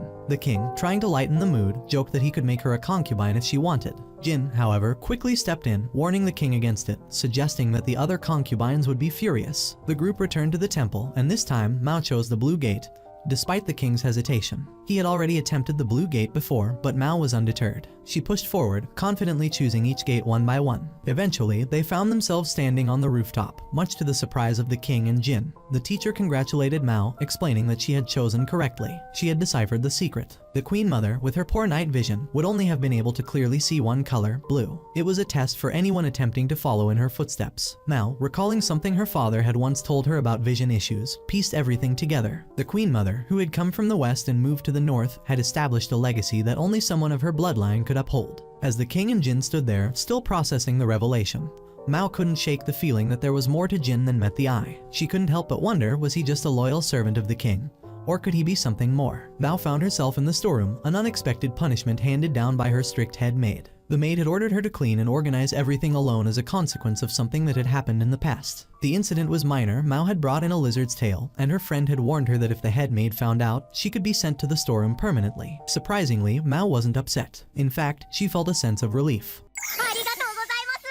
To her, the storeroom was a perfect place for her to work, experiment, and make her medicines. Once alone, Mao danced joyfully, her worries forgotten as she began her work with a sense of contentment. This wasn't a punishment at all, she thought. It was her sanctuary. Later, as Mao sat with her friend, the topic turned to her fascination with insects, and her friend assumed Mao had been collecting them. Mao corrected her, revealing that it was just a lizard's tail. Her friend mentioned a rumor about a girl who loved catching insects and dancing with them, hinting that it could be Mao herself. Intrigued, Mao started asking more questions about a girl named Susie who was believed to do just that. Her friend had no information, so Mao turned to the other maids. At first, they were hesitant to speak, knowing Mao held a higher status. Understanding their reluctance, Mao showed them a handkerchief given to her by Jin, a kind gesture that charmed the maids into sharing what they knew. They told her Susie was last seen in the northern woods. Curious, Mao decided to search for her. In the forest, Mao found herself surrounded by familiar flowers that sparked childhood memories. These flowers, once used for makeup, could now serve another purpose. They could be mixed into a potent chemical, one that could have affected Lei Hao. However, creating the medicine required rare ingredients that came from distant traveling caravans. Mao wondered if Susie had been taught to make such things, and who could have taught her. Just as she pondered this, Susie appeared, catching an insect and joyfully showing it to Mao. She explained that she loved catching them and taking them to the east. It was then that Mao realized Susie was just like her. As they continued talking, they saw the queen walking by. Mao quickly hid, admiring the queen's youth and beauty. Her friend, who had been with her, noticed the queen and asked why she was hiding. Mao explained that she didn't want the queen to see her, fearing judgment. Her friend reassured her, saying that the queen was heading to the clinic she had built, and that everyone was welcome to use it. The queen had abolished slavery upon taking the throne, and no one could be held captive anymore. This moved Mao deeply, and she was eager to learn more about the queen's leadership. Later, when Mao returned to the palace, she was told she needed to clean up the place as the queen was expected to arrive soon. The strict head maid supervised her work, and Mao couldn't help but admire the queen's reforms. She had heard about the queen's bold moves, shutting down illegal operations, including brothels, despite the anger it caused among powerful people. It was like rebranding a bad product and selling it again, Mao reflected. The queen's actions impressed her, and she found herself wanting to hear more about her. As the queen arrived at the palace, she was greeted by Jayakayu, who led her into the palace. Mao was present but remained quiet, still reflecting on her admiration for the queen. After some time, when the queen had played with Lingyi, a child she adored, and the little one had fallen asleep, the queen requested to speak with Mao privately. The two moved to a separate room where the queen expressed her concerns about the former king, who she believed had been under some kind of curse. She had heard of Mao's ability to solve problems and asked for her help in investigating this matter. That night, Mao lay awake, her mind filled with questions. What kind of curse could the former king have been under? She recalled how the former king had been a cruel and powerless man, controlled by others. He had married young girls, seizing their lands and power. One of his queens had even undergone surgery just to give him children. In the end, the current king had come to power, sacrificing his own mother in the process. Mao also wondered if the current king had a brother. These thoughts swirled in her mind, but she knew she had to uncover the truth. The next day, the queen invited all the royal ladies for a tea party. As the preparations were made, Mao noticed Jayakayu, who seemed tired and sleepy. Mao guessed that she might be pregnant, just like Lady Love, who had not yet shared the news. She also thought about Lady Lucy, who couldn't conceive, and Lady Len, who cared more for fashion than motherhood. Just as Mao was lost in these thoughts, the head maid arrived and pulled her aside. The maid warned Mao that the queen was coming soon, and she needed to inspect the snacks to ensure there was no poison. She also cautioned Mao not to involve Jayakayu in anything related to alcohol. Her stern tone made it clear that the maid held a position of authority. Mao understood the seriousness of the situation and agreed to check everything carefully. As she walked through the palace, inspecting the rooms, Mao's attention was drawn to a forbidden chamber that had once belonged to the late king. When she opened the door, a foul smell hit her. The maid told her that the room had been left untouched since the king's death and that no one dared to enter it. Mao was curious, but the maid spoke of a woman named Nancy, who had once prayed for the king's death. Nancy was, in fact, the queen. Mao began to wonder if the queen felt guilty for the king's death, thinking that her wish had caused it. However, the maid insisted that the king's death had been natural. What was truly disturbing, though, was that the king's body had not decayed. This shocked Mao. She knew that no matter how rich or poor someone was, their body would eventually rot and return to the earth. It was the natural order of life. So why hadn't the former king's body decayed? Mao was troubled by these thoughts and felt a growing sense of unease. She needed answers, but she also realized that uncovering the truth about the former king might lead to more questions, some of which could be far more dangerous than she imagined. Mao walked briskly through the imperial palace corridors, heading toward her destination. In a brief flashback, she recalled a request she had made earlier. She had asked the attendant if she could visit the late emperor's painting room. With a nod, the attendant granted her permission. Now, here she was, standing at the door of her new room, where she thanked Suiron for arranging her bed. As Mao was about to settle in, she noticed Suiron engrossed in a book. Suiron told Mao that she could visit the back room if she wanted to find more books to read. Curiously, Mao wandered into the back room and soon came across an old wooden box. Suiron opened the box and revealed it contained Jin's childhood toys. She showed Mao a small, delicate toy and explained that she had hidden it away from Jin. Suiron believed that Jin's mother had wanted him to grow up quickly without any attachments to childish things. Mao, however, wasn't so sure about the toys and soon discovered something more unusual, a mysterious stone.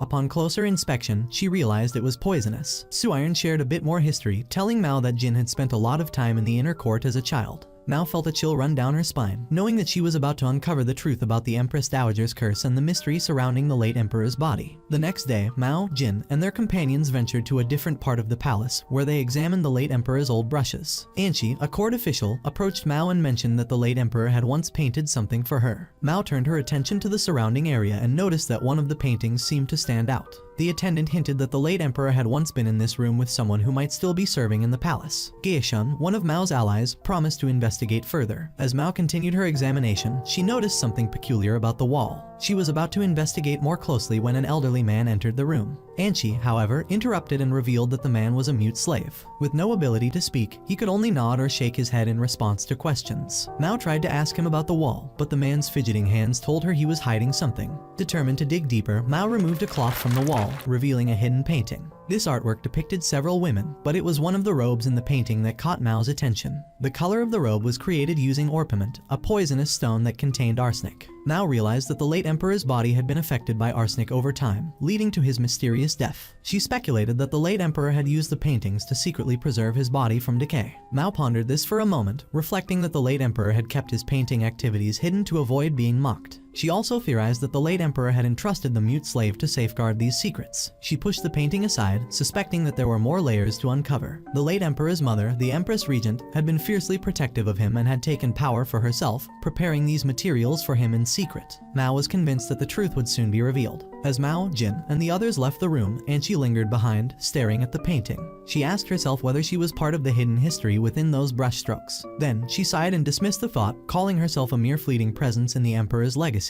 Anshi's mind wandered back to the past, when the late emperor had forced her to bear his child. She recalled the day she realized the late emperor was unworthy of his title and had pushed her half-sister aside to claim power for himself. Years passed, and Anshi became a mother. She bore a son for the emperor, who eventually grew up to be accepted by the royal family. Despite this, Anshi never forgave the emperor for the cruelty he had shown her and her family. The late emperor's neglect had left Anshi bitter, and she came to realize that the palace had expanded not only in size, but also in the number of women bearing children for the emperor. As the years went on, the late emperor spent more time with younger women, becoming more and more distant from Anshi. In a moment of frustration, Anshi confronted him in bed, revealing her true feelings of anger and betrayal. Anshi's reflection on the past deepened as she recalled how the emperor had stopped visiting her. Despite his neglect, he had never stopped playing the puppet to his mother's wishes, unable to stand on his own. Anshi couldn't forgive him for his actions and his inability to take responsibility for his position. Eventually, she ordered the destruction of the portrait of herself that the emperor had painted during her youth. She wanted no part of it, no trace of the love and pain she had felt in those early years. In the present, Anshi and Suiron stood together in the painting room, where Jin handed Anshi the orpiment stone Suiron had found. Jin shared his memory of seeing the late emperor's painting of Anshi as a young woman. He suspected that the reason he had picked up the stone was because it had reminded him of that long-forgotten portrait. Jin then asked Anshi if she liked wearing clothes of that color, the same shade as the robe in the painting. Anshi hesitated, but quickly dismissed the connection, claiming it was merely a coincidence. However, her mind seemed to be wandering. She changed the subject and teasingly suggested that Jin had feelings for Mao. Jin, though dismissive of the idea, couldn't quite hide the truth in his eyes. Anshi saw through him and warned that if he didn't hide his true feelings, others would do it for him, just as she had hidden the emperor's paintings. Mao was introduced to 3 new maids at the Jade Pavilion by Jayakayu, Hakuyu, Kokuyu, and Sekiyu. Same, but different. But still same. At first, Mao found them almost identical, causing some confusion. However, the maids quickly explained that the only way to tell them apart was by the different colored ribbons they wore. One of the maids was already familiar to Mao's friend. Curious, Mao asked how they knew each other. Her friend smiled and explained that one of the maids, Haku, was the same age as Jayakayu, and they had known each other for years. Mao reflected that with more people around, the atmosphere was changing. Later, Mao decided she needed to return to her storage room to continue her experiments and learning. But her friend insisted that she shouldn't stay there anymore and should move back to her proper room. Mao, determined to stay where she had everything set up, clung to the door. Eventually, her friend dragged her over to Jayakayu, who chuckled when she heard the situation. If she wants to stay there, she can, Jayakayu said. But she should come here to sleep. Mao beamed with happiness, calling Jayakayu a good boss for being so understanding and kind. As Mao returned to her work, she noticed that life in the palace was becoming increasingly busy. One day, a maid brought a new girl named Yua to Mao's room and asked if she could stay there. Yua silently agreed and moved in, but Mao could sense that Yua seemed uncomfortable. Offering a warm invitation, Mao welcomed Yua into her space. Yua smiled and whispered that she had something fun planned for that evening, and Mao eagerly agreed to join. That night, Yua led Mao to a secluded house. A woman greeted them at the door, telling them to cover their heads, remove their shoes, and follow her. Mao observed the woman, noticing she had likely lived in the house for many years. Inside, there were several women sitting in a circle around a fire. Mao couldn't quite understand what was going on, but it turned out to be a gathering where the women shared horror stories. Yua was clearly frightened by the tales, but Mao found them dull and unexciting. One woman began telling a story about a haunted forest in her village, where locals believed an evil spirit resided. During a famine, a boy entered the forest to find food and returned with fruit, which he gave to his mother. That night, a strange light glowed from their house, and the villagers, convinced it was a ghost, spread rumors. The next morning, the boy was found dead, and his mother was barely alive. With her last breath, she whispered that she knew a deep secret. But before she could reveal it, she died. Mao yawned, uninterested in the tale, while Yua looked increasingly nervous. Another woman told a chilling story about a monk walking through a forest, seeking shelter in a couple's home. They offered him food, but he had nothing to give in return. The monk prayed for the couple's happiness, but soon, a fight broke out between them. The woman appeared with a sword, intent on killing the monk. As he continued chanting, the couple killed each other in their rage. The monk walked away unscathed. Mao was growing tired, but the storytelling continued. When it was her turn to share a tale, Mao recounted a story her stepfather had once told her about people seeing ghosts in the forest, but they were really just seeing someone carrying a lantern. The light fooled them into thinking it was a spirit. Yua found this unsettling, and Mao noticed something strange. Despite there being only 12 people in the room, the storyteller insisted there were 13. Then, the storyteller began her own eerie tale. She spoke of a king who had an unhealthy obsession with young girls, one of whom became pregnant. As the woman continued, Mao stared into the fire, her eyes heavy with sleep. Suddenly, the storyteller looked directly at Mao and said, "Now it's her turn." Mao snapped awake and rushed to the window, declaring that the woman was a fraud, trying to harm them. The room seemed to be filling with a strange gas, and Mao urged everyone to open the windows. As they did, the magical guards that had been watching over the gathering vanished, and the mysterious organizer of the event disappeared as well. Yua was confused, and Mao explained that the woman was researching an old legend about a mother and child. People had been cutting down trees in the area, which led to the growth of strange glowing mushrooms. At night, the mushrooms glowed so brightly that villagers mistook them for spirits. One night, after seeing the glow, the villagers found the mother and child nearly dead. The boy had already passed away, and the mother tried to share a secret, but she died before she could reveal it. The next morning, Mao and Yua were still shaken by the events of the previous night. They met a woman named Yangya, who explained that the woman they had been discussing had died a year ago. This revelation left them speechless, and as they returned to Mao's room, Yua decided to sleep beside her that night for comfort. Mao struggled with the heat as she tried to fall asleep, her mind racing. Meanwhile, in a quiet room across the palace, Jin sat alone, sipping his drink, lost in thought. Jin sat deep in thought, torn between the urge to reveal his past and the fear of the consequences. People often wondered why he kept his favorite things hidden, and even the queen had once questioned him about it. As he wrestled with his emotions, Gao Shun entered the room, greeting him with a cheerful good morning. Gao Shun, with his usual enthusiasm, teased Jin, claiming he couldn't hide things from him. But Jin, with a hint of seriousness in his voice, replied that he didn't want to hide anything. He was ready to open up, but the person he wished to share his truth with was none other than Mao. Meanwhile, Mao was in her storeroom, busy preparing a new batch of medicine. Her friend arrived, mentioning that Gao Shun had summoned her. Curious, she followed her friend, wondering what was going on. When Mao entered the room, she found both Jin and Gao Shun waiting. Without wasting time, Jin told Gao Shun that he wanted to take Mao with him for a few days. The sudden request left Mao reflecting on her time in the palace. Initially, she had only come temporarily, but her work had kept her around longer than expected. She used to stay near Jin, so the offer didn't seem entirely strange. Gao Shun, however, appeared slightly annoyed. "Why Mao?" he asked, clearly not pleased with the decision. Jin laughed, reassuring Gao Shun that he would return Mao in a few days. It was clear that Gao Shun felt a bit jealous, but Jin remained calm, convinced that he'd make this trip with Mao. He even thought to himself, bemused, that it took Gao Shun nearly 30 minutes to give his approval. The journey led them to another city where they were invited to a royal hunting event. As they traveled, Mao noticed a flag representing the region. The flag bore 3 distinct characters, symbols of 3 famous warriors loyal to the king. The flag also represented the region's mountainous and warm terrain. Basin, who accompanied them, explained all of this to Mao, but she barely paid attention. Her thoughts wandered as Basin warned her to be cautious at the royal estate and not cause trouble. Mao didn't think there was much to mess up during a hunting trip. Still, she found Basin oddly familiar, and a strange thought crossed her mind. Was he somehow related to Gao Shun? When they arrived at the estate, Mao was taken aback by how large and luxurious it was. The marketplace outside was bustling with activity, but as they entered the estate, she was hit with a wave of intense heat. To her surprise, Jin was sitting comfortably indoors, with all the windows and doors shut. Mao was baffled. How could someone sit so calmly in such heat? Jin explained that they weren't allowed to go outside, and they had to stay hidden indoors for some reason. Mao raised an eyebrow, suspecting that something wasn't right. Meanwhile, Basin whispered something to his father, who seemed to dismiss it, telling his son not to speak of it.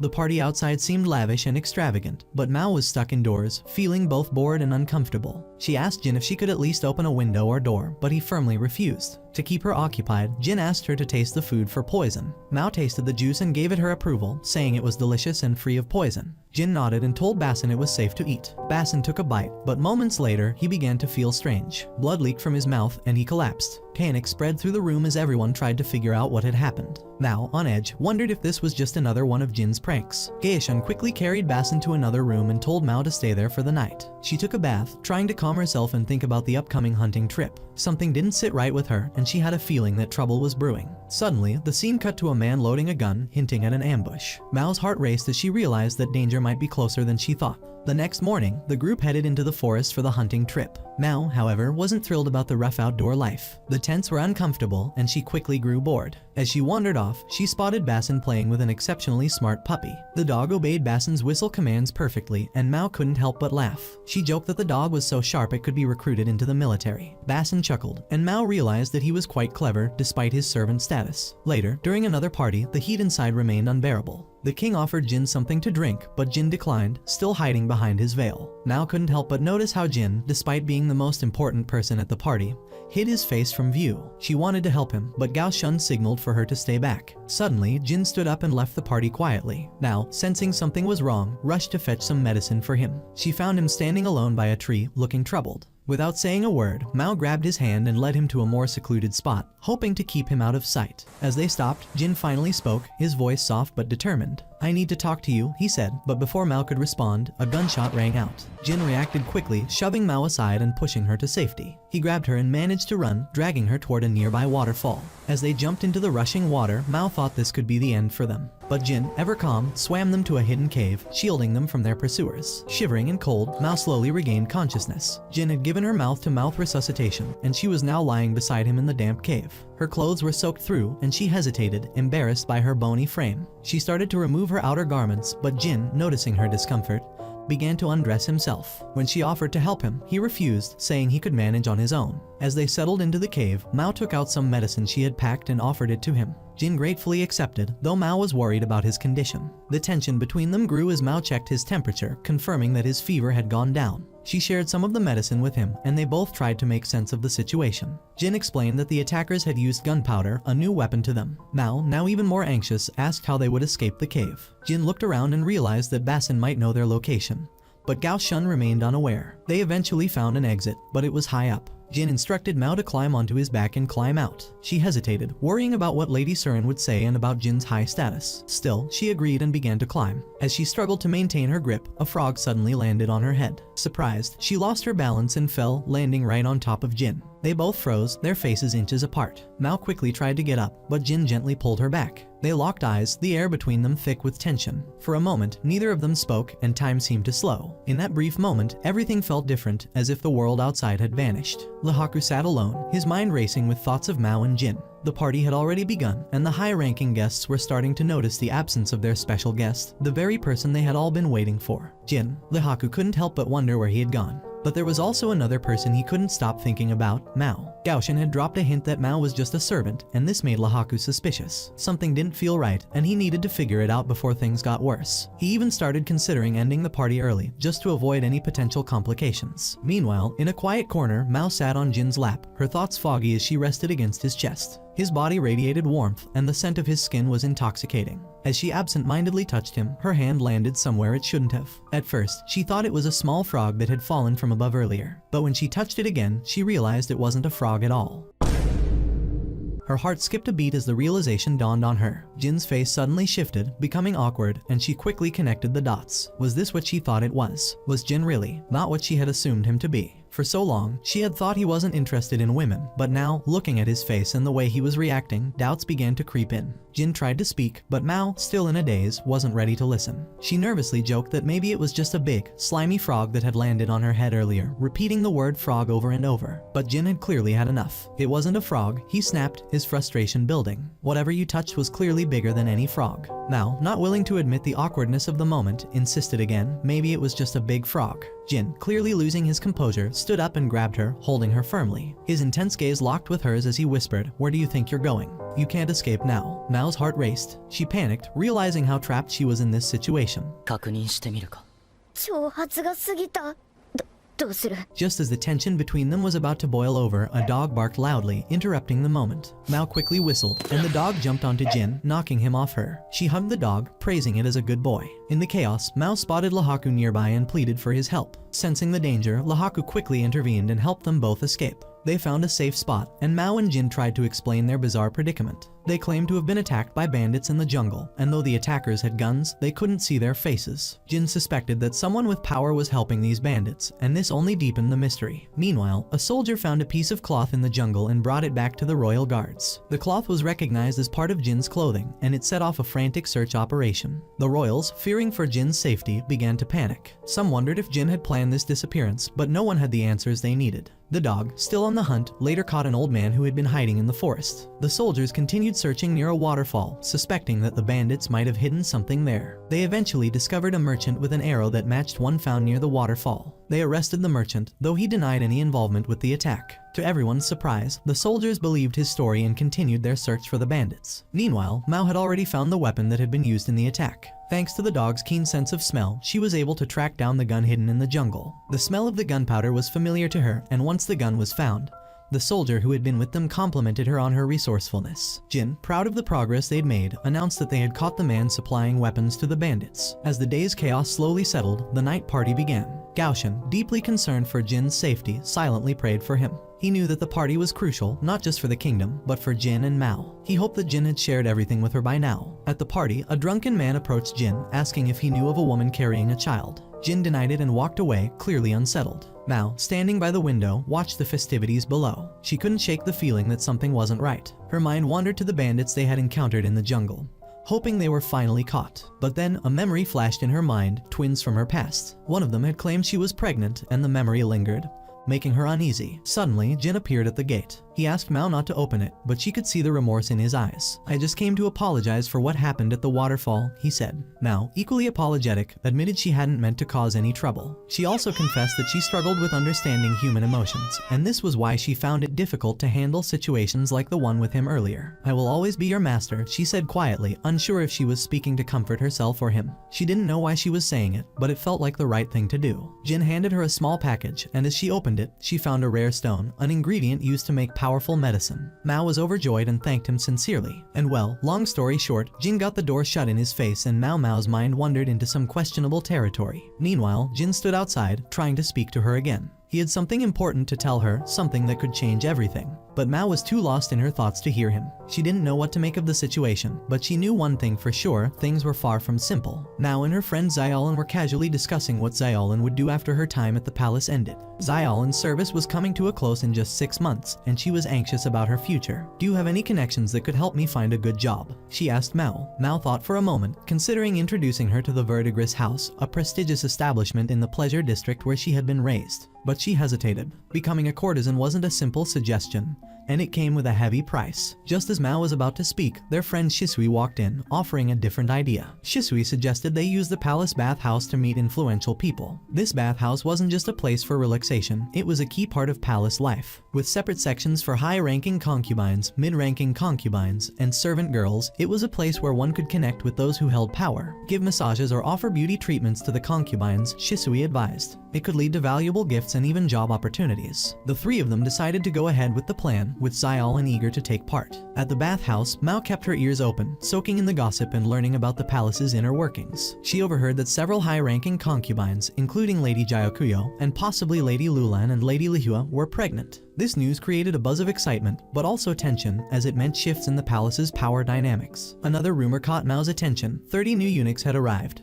possibly former slaves from foreign lands, which could mean more changes for the palace staff. While at the bathhouse, Mao was approached by two ladies in waiting from the Jade Pavilion, Haku and Kokuyu. They seemed concerned about her frequent absences from her duties and pointed out that Siku, the youngest lady in waiting, was feeling lonely. They suggested that Mao take Siku along to the bathhouse, where she could join the others in helping with the massages and beauty treatments. Though Siku was initially shy, she agreed and soon found herself working alongside Mao, Xiaolan, and Shisui. As the girls went about their tasks, Mao noticed Lady Liu, a 15-year-old high-ranking concubine, arriving at the public bathhouse instead of her private one at the Diamond Pavilion. Despite her position, Lady Liu looked uncomfortable and out of place. Mao observed the razor rashes on Lady Liu's skin and, in an effort to help, offered to demonstrate a new hair removal technique using thread. The gesture was a small but meaningful act of kindness, and it helped break the ice between the two. Curious about Lady Liu's decision to use the public bathhouse, Mao gently asked why she didn't use her private facilities. Hesitant at first, Lady Liu eventually revealed something shocking. Her private bathhouse was haunted by a ghost. The revelation left Mao stunned. As Lady Liu spoke, she shared more about her tragic past. She had been brought to the palace as an infant, used for political purposes, and after the previous emperor's death, she was sent to a monastery. Only later was she brought back as a concubine. Mao couldn't help but feel sympathy for the young woman, realizing how much trauma she had endured. The bathhouse, as it turned out, wasn't just a place for relaxation. It was also a hub of gossip, where palace politics and personal stories collided. As the girls bathed and massaged the concubines, they learned more about the palace's intricate social dynamics. Even servants like them could use these moments to strategically position themselves for better opportunities in the future. Lady Jyokuyo, who had recognized the value of these visits, appreciated Mao's ability to gather information, understanding how important these casual conversations were. Mao's sharp observation skills continued to serve her well, from noticing Siku's discomfort to picking up on the tiny details about Lady Liu's skin irritation. The ghostly revelation was just the beginning of what seemed like a deeper mystery surrounding the palace's power and its people. Mao was busy working alongside one of the palace maids, but her mind kept drifting. The events from the previous evening were haunting her thoughts. Lady Liu had told her a chilling story about a ghost she had seen while bathing. The mere thought of it made Mao wonder what kind of ghost it could have been. She had even suggested to Liu that she should talk to Jin, who was known for handling matters like this. As Mao reflected on this, her thoughts shifted back to a memory of a hunting trip, when she had accidentally touched Jin's frog while escaping into a cave. She couldn't help but wonder, was it really just a frog? Or was there something more to Jin's secrets? Was he really a eunuch, as everyone believed, or was there more beneath the surface? Mao was pulled from her musings when Geishin arrived, calling her away as usual. Jin had come to her with a new problem, the ghost sighting. Liu had told him about it, and now he wanted Mao to investigate. Geishin was curious about which concubine had seen the ghost, but the maid insisted that Mao should not go. However, Jin assured Geishin not to worry and promised to return Mao safely after a few days. With a teasing laugh, Jyokuyo, who was pregnant, mentioned that Jin always came to take Mao away. Jin, in his usual playful manner, replied, "Yes, I'm here for Mao. I want her, and when she returns, she won't be able to speak because I'll seal her lips." He touched her lips lightly, hinting at a secret that needed to be kept. Mao couldn't help but blush as Jin took her with him. When they arrived at Liu's palace, Jin began to question her about the ghost. He asked gently, and Mao observed how he treated each concubine with such care. Liu pointed to a room where the ghost was said to appear, and her maid explained that the ghost would only show itself when the window was opened. As Jin prepared to investigate, one of the senior maids made a sarcastic remark, claiming Liu was just a child imagining things. Mao immediately noticed that the maid was arrogant and disrespected the concubines. To make matters worse, the maid was wearing a hairpin that didn't belong to her, it was from another concubine. Jin, noticing the tension, walked up to the maid, apologized, and calmly stated, "I'm sorry, but I have to do my duty." The maid nervously agreed, and Jin then feigned throat pain. Mao knew Jin's tactic. He was using the moment to talk to Liu alone, without the distractions of the other women. Liu began to explain her experience. "One night, while bathing, I heard a strange noise. When I opened the window, I saw a pale woman staring at me through the mist, smiling eerily. I was terrified, and I began to cry," Liu recalled. Mao listened intently but suspected there might be more to the story. Kana, Liu's maid, confirmed she had seen the figure too but found nothing when she went to check the room. Mao opened the window and began inspecting the surroundings, noticing the odd placement of the bathroom. It was isolated, away from the living quarters. She spotted a nearby storage room and asked to move a table, revealing termite-infested wood underneath. However, Kana insisted the room had been built recently, which only raised Mao's suspicions. She immediately instructed Geishin to bring the blueprint of the room's layout. After studying it, she realized that the storage room was directly connected to the bathtub area. There was something off about the design, and Mao wasn't about to let it slide. She turned back to Liu and asked, what did the ghost's face look like? Liu described it as round and strange, which didn't match the usual ghostly appearances Mao had encountered. Her eyes then landed on a copper mirror hanging in the room. When she asked why it was there, Liu explained that it had belonged to her late mother and was precious to her. Mao polished the mirror carefully, studying the room further. That's when she had an epiphany. She suspected that the steam from the hot water caused the curtains to flutter, and the reflection of the steam on the copper mirror created the illusion of a ghostly figure. Mao held the mirror up to the window and let the light hit it just right. A ghostly face appeared on the wall, Liu's late mother's face, smiling eerily. Liu gasped and burst into tears. Mao, now understanding the cause of the ghost, explained, "This phenomenon occurs because of the mirror. It's a very skilled artifact, crafted by a master. The steam from the hot water rises, and the mirror reflects the vapor onto the curtain, creating the illusion of a figure." Liu, overwhelmed by the revelation, recalled how her mother used to dance beautifully before she was born. But after Liu was born, her mother had stopped dancing and passed away soon after, leaving Liu all alone. Mao, unfamiliar with emotions as deep as those, struggled to understand the loneliness that Liu was experiencing. She had never felt such pain herself. Just then, another maid walked up and scolded Liu for crying, calling it shameful. Mao, furious, scolded the maid back, telling her to shut up. Then Jin entered the room, removed the maid's hairpin, and declared that she was no longer a senior maid and should now act like a regular one. It was the first time Mao had seen Jin angry. Later that day, Mao visited the palace doctor and asked how one could confirm if someone was truly a eunuch. The doctor was flustered but explained that whenever anyone enters or leaves palace service, they are physically examined by 3 officials. The doctor mentioned that 30 new eunuchs had arrived, and they were all quite attractive. Gaeshin, speaking to Jin, teased him, mentioning that one of the women seemed to be flirting with one of the eunuchs, who was particularly handsome. Jin, clearly intrigued, asked Gaeshin about one eunuch who stood out from the rest. Gaeshin revealed that this eunuch wore gloves to cover mysterious marks on his hands and didn't let anyone see them. He was also popular with the women, charming and intelligent. Jin smiled and spoke to the newcomers, telling them that their roles would be assigned based on their skills. Gaeshin then whispered to Jin, teasing him that a lot of women liked him too. Mao's friend accidentally bumps into a man carrying a block of ice, causing it to slip from his hands and crash to the ground. The scene freezes as everyone nearby stares in shock. The man is furious, the ice was meant for Lady Len and now it's ruined. He shouts at Mao's friend, and the poor girl is overwhelmed with guilt. Quickly, Mao steps in to protect her friend, apologizing sincerely. But the man's anger isn't appeased. He retorts, "Sorry won't fix this. What am I supposed to say now? You've ruined the ice." Mao, thinking that the ice must be incredibly expensive, so valuable it could be traded for a person, quickly comes up with a plan. She offers to take the ice and make something useful out of it, something the man can still present to Lady Len. The man, desperate and seeing no other option, agrees but warns Mao she has only 1 hour to come up with something, or there will be serious consequences. Mao nods and runs off, grabbing her friend's hand as they head towards the kitchen. As they reach the doctor's office, her friend breaks down in tears. Something Mao has never seen before. Earlier, her friend had been so happy about receiving a hairpin from a concubine. Now, the ice has ruined everything. Mao knows she has to act fast to fix things. She quickly starts thinking of what ingredients she can use to make something with the remaining ice. With the clock ticking, she recalls the cheerful, lively friend she's known, and it pains her to see her crying. If I don't help her now, I won't be able to sleep tonight, she thinks to herself. At that moment, Mao notices Jin watching her from a distance with a gentle smile on his face. He silently follows her as she walks into the kitchen, and she can't help but wonder what he's thinking.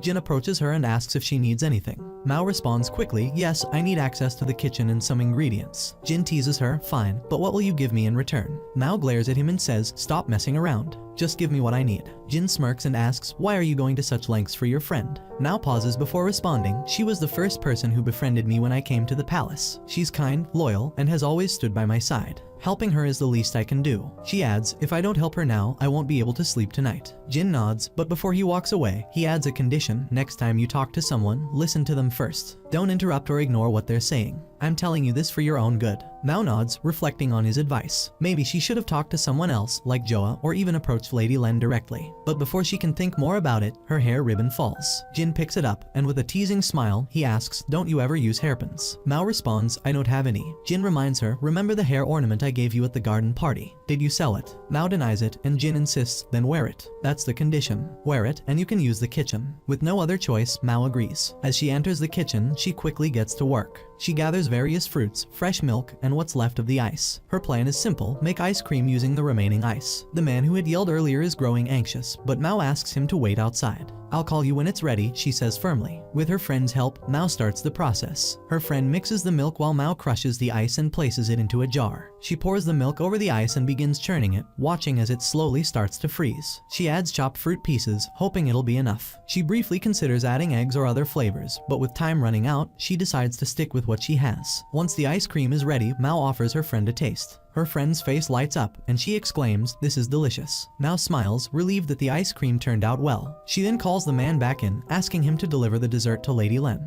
To make sure it tastes good, Mao even feeds him a bite herself. The man nods in approval and takes the ice cream away. Mao breathes a sigh of relief. The problem has been solved, at least for now. As Mao and her friend relax, her second friend joins them, eager to taste the ice cream. They all sit together, enjoying the treat. Jayokuyo, who is pregnant, gently touches her belly and smiles as her daughter, Lingi, also touches it in awe. "When Lingi was in my womb, she used to kick downward," Jayokuyo says softly, "but this baby kicks upward." Mao, now deeply concerned, enters to check on the pregnancy. She asks, "Who delivered the first baby?" Jayokuyo answers calmly, "I did it myself." There were no doctors around at the time. Mao furrows her brow. This could be a breech delivery, she thinks. She explains that if the baby's head is facing downward, the delivery will be easier. But if the legs are pointing down and the head is up, the delivery becomes dangerous. Mao suspects this might be the case and whispers that she needs to conduct a more thorough examination. Later, when Jayokuyo lies down, Mao checks her carefully. A maid nervously asks if there's a problem. Mao hesitates before replying, "My suspicion might be correct." Gaoshin becomes anxious and asks what they should do. Mao explains that they'll need someone with experience, someone who has helped with many deliveries before. The maid panics, saying there's no one like that around. Mao then mentions someone she knows, her adoptive father, who has delivered many babies. The maid protests, saying no criminal should be allowed near Jayokuyo.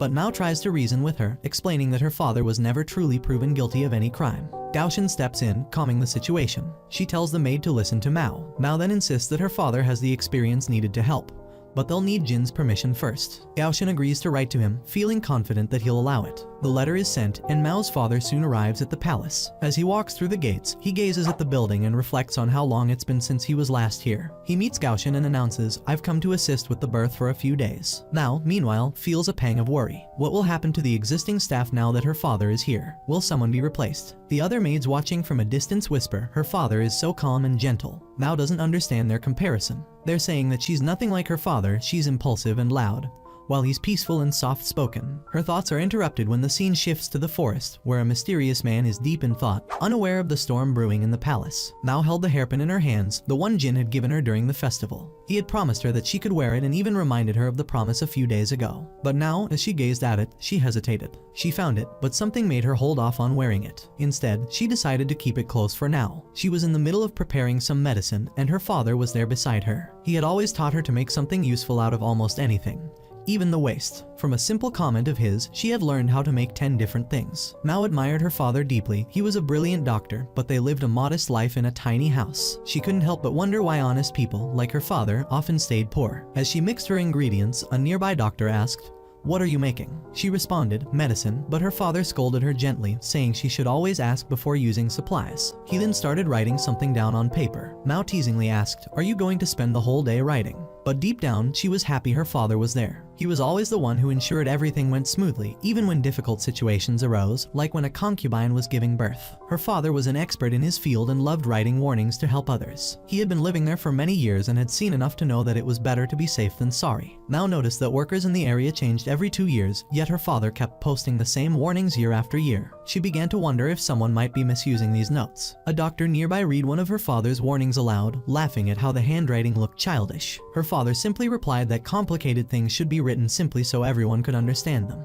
He even suggested reusing paper by melting it down, just like they did in his village. Mao was impressed by her father's practicality. Then, he told Mao that a new school had opened nearby. He suggested she ask them what they did with used paper, and if they accepted it for recycling, they could donate theirs too. Mao agreed and said she would find out. After finishing the preparations for her herbs, Mao stored them in a small box and left. As she stepped outside, she thought about the hairpin again. She wondered if she should wear it now, but still hesitated. People knew it was a gift from Jin, and she worried that her friends might tease her, so she decided to skip wearing it for now. While walking, she met an old man who immediately recognized her father's handwriting. He spoke fondly of her father, reminiscing about how he could predict future problems before they even happened. The old man said that her father was clever but never wanted to be a doctor. Instead, he had chosen to serve the poor. If he had wanted, he could have been a great officer, but he dedicated his life to healing others. It was clear from the old man's words that her father had made a big impact on many lives. The man recalled how her father used to post handwritten notes everywhere to help people learn.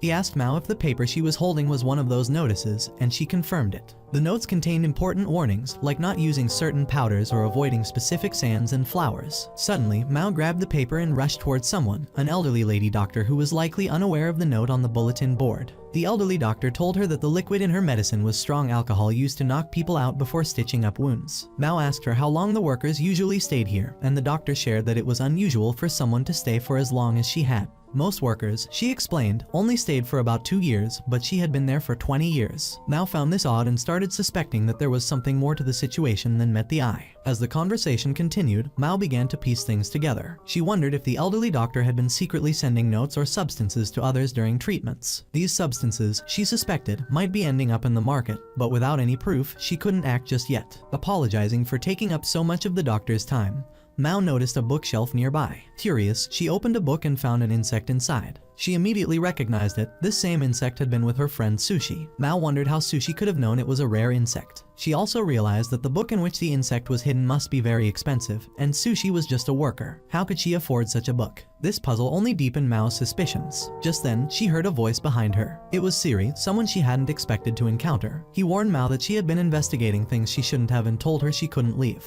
She considered attacking him with the alcohol bottle and running, but she noticed the weapon in his hand. If she tried to run, she might end up hurt. She stood her ground, telling him, "If you harm me, you'll have to answer to others." But instead of taking action against her, Siri brought her friend Sushi in front of her. Sushi, looking frightened, begged Mao for forgiveness. She admitted that she had secretly read the books, and now they were both in trouble. Siri made a chilling offer. He would only let Sushi go if Mao agreed to one condition. What kind of condition? Mao asked, her heart racing. He explained that she had to go with him to a certain location outside, where he would explain things to her. Mao, now confused and unsure of her next move, agreed to hear him out. As she followed Siri, she couldn't shake the feeling that something was terribly wrong. Meanwhile, in another part of the kingdom, an emperor from a distant land met with Lan, a military leader. Lan was shown a powerful weapon capable of long-range attacks. Lan seemed pleased and agreed to the deal, though his companion watched him with suspicion. After drinking some juice, Lan began acting strangely, and it was clear he had been drugged. Despite his odd behavior, he offered more of the special juice to the other man, who politely declined. Later, a woman wearing a burqa appeared, but it was soon revealed that she was actually a man. Observers began to suspect that this was Lan's daughter, but no one was sure. The entire situation felt strange and convoluted. Amidst all this, Mao remained deep in thought, sitting alone in a dark room. Perhaps, she thought, she was about to be taken somewhere. She couldn't yet piece together all the parts of the puzzle, but she knew one thing for certain: nothing was as it seemed. That concludes the anime recap. As always, if you enjoyed, let me know down below and I'm out.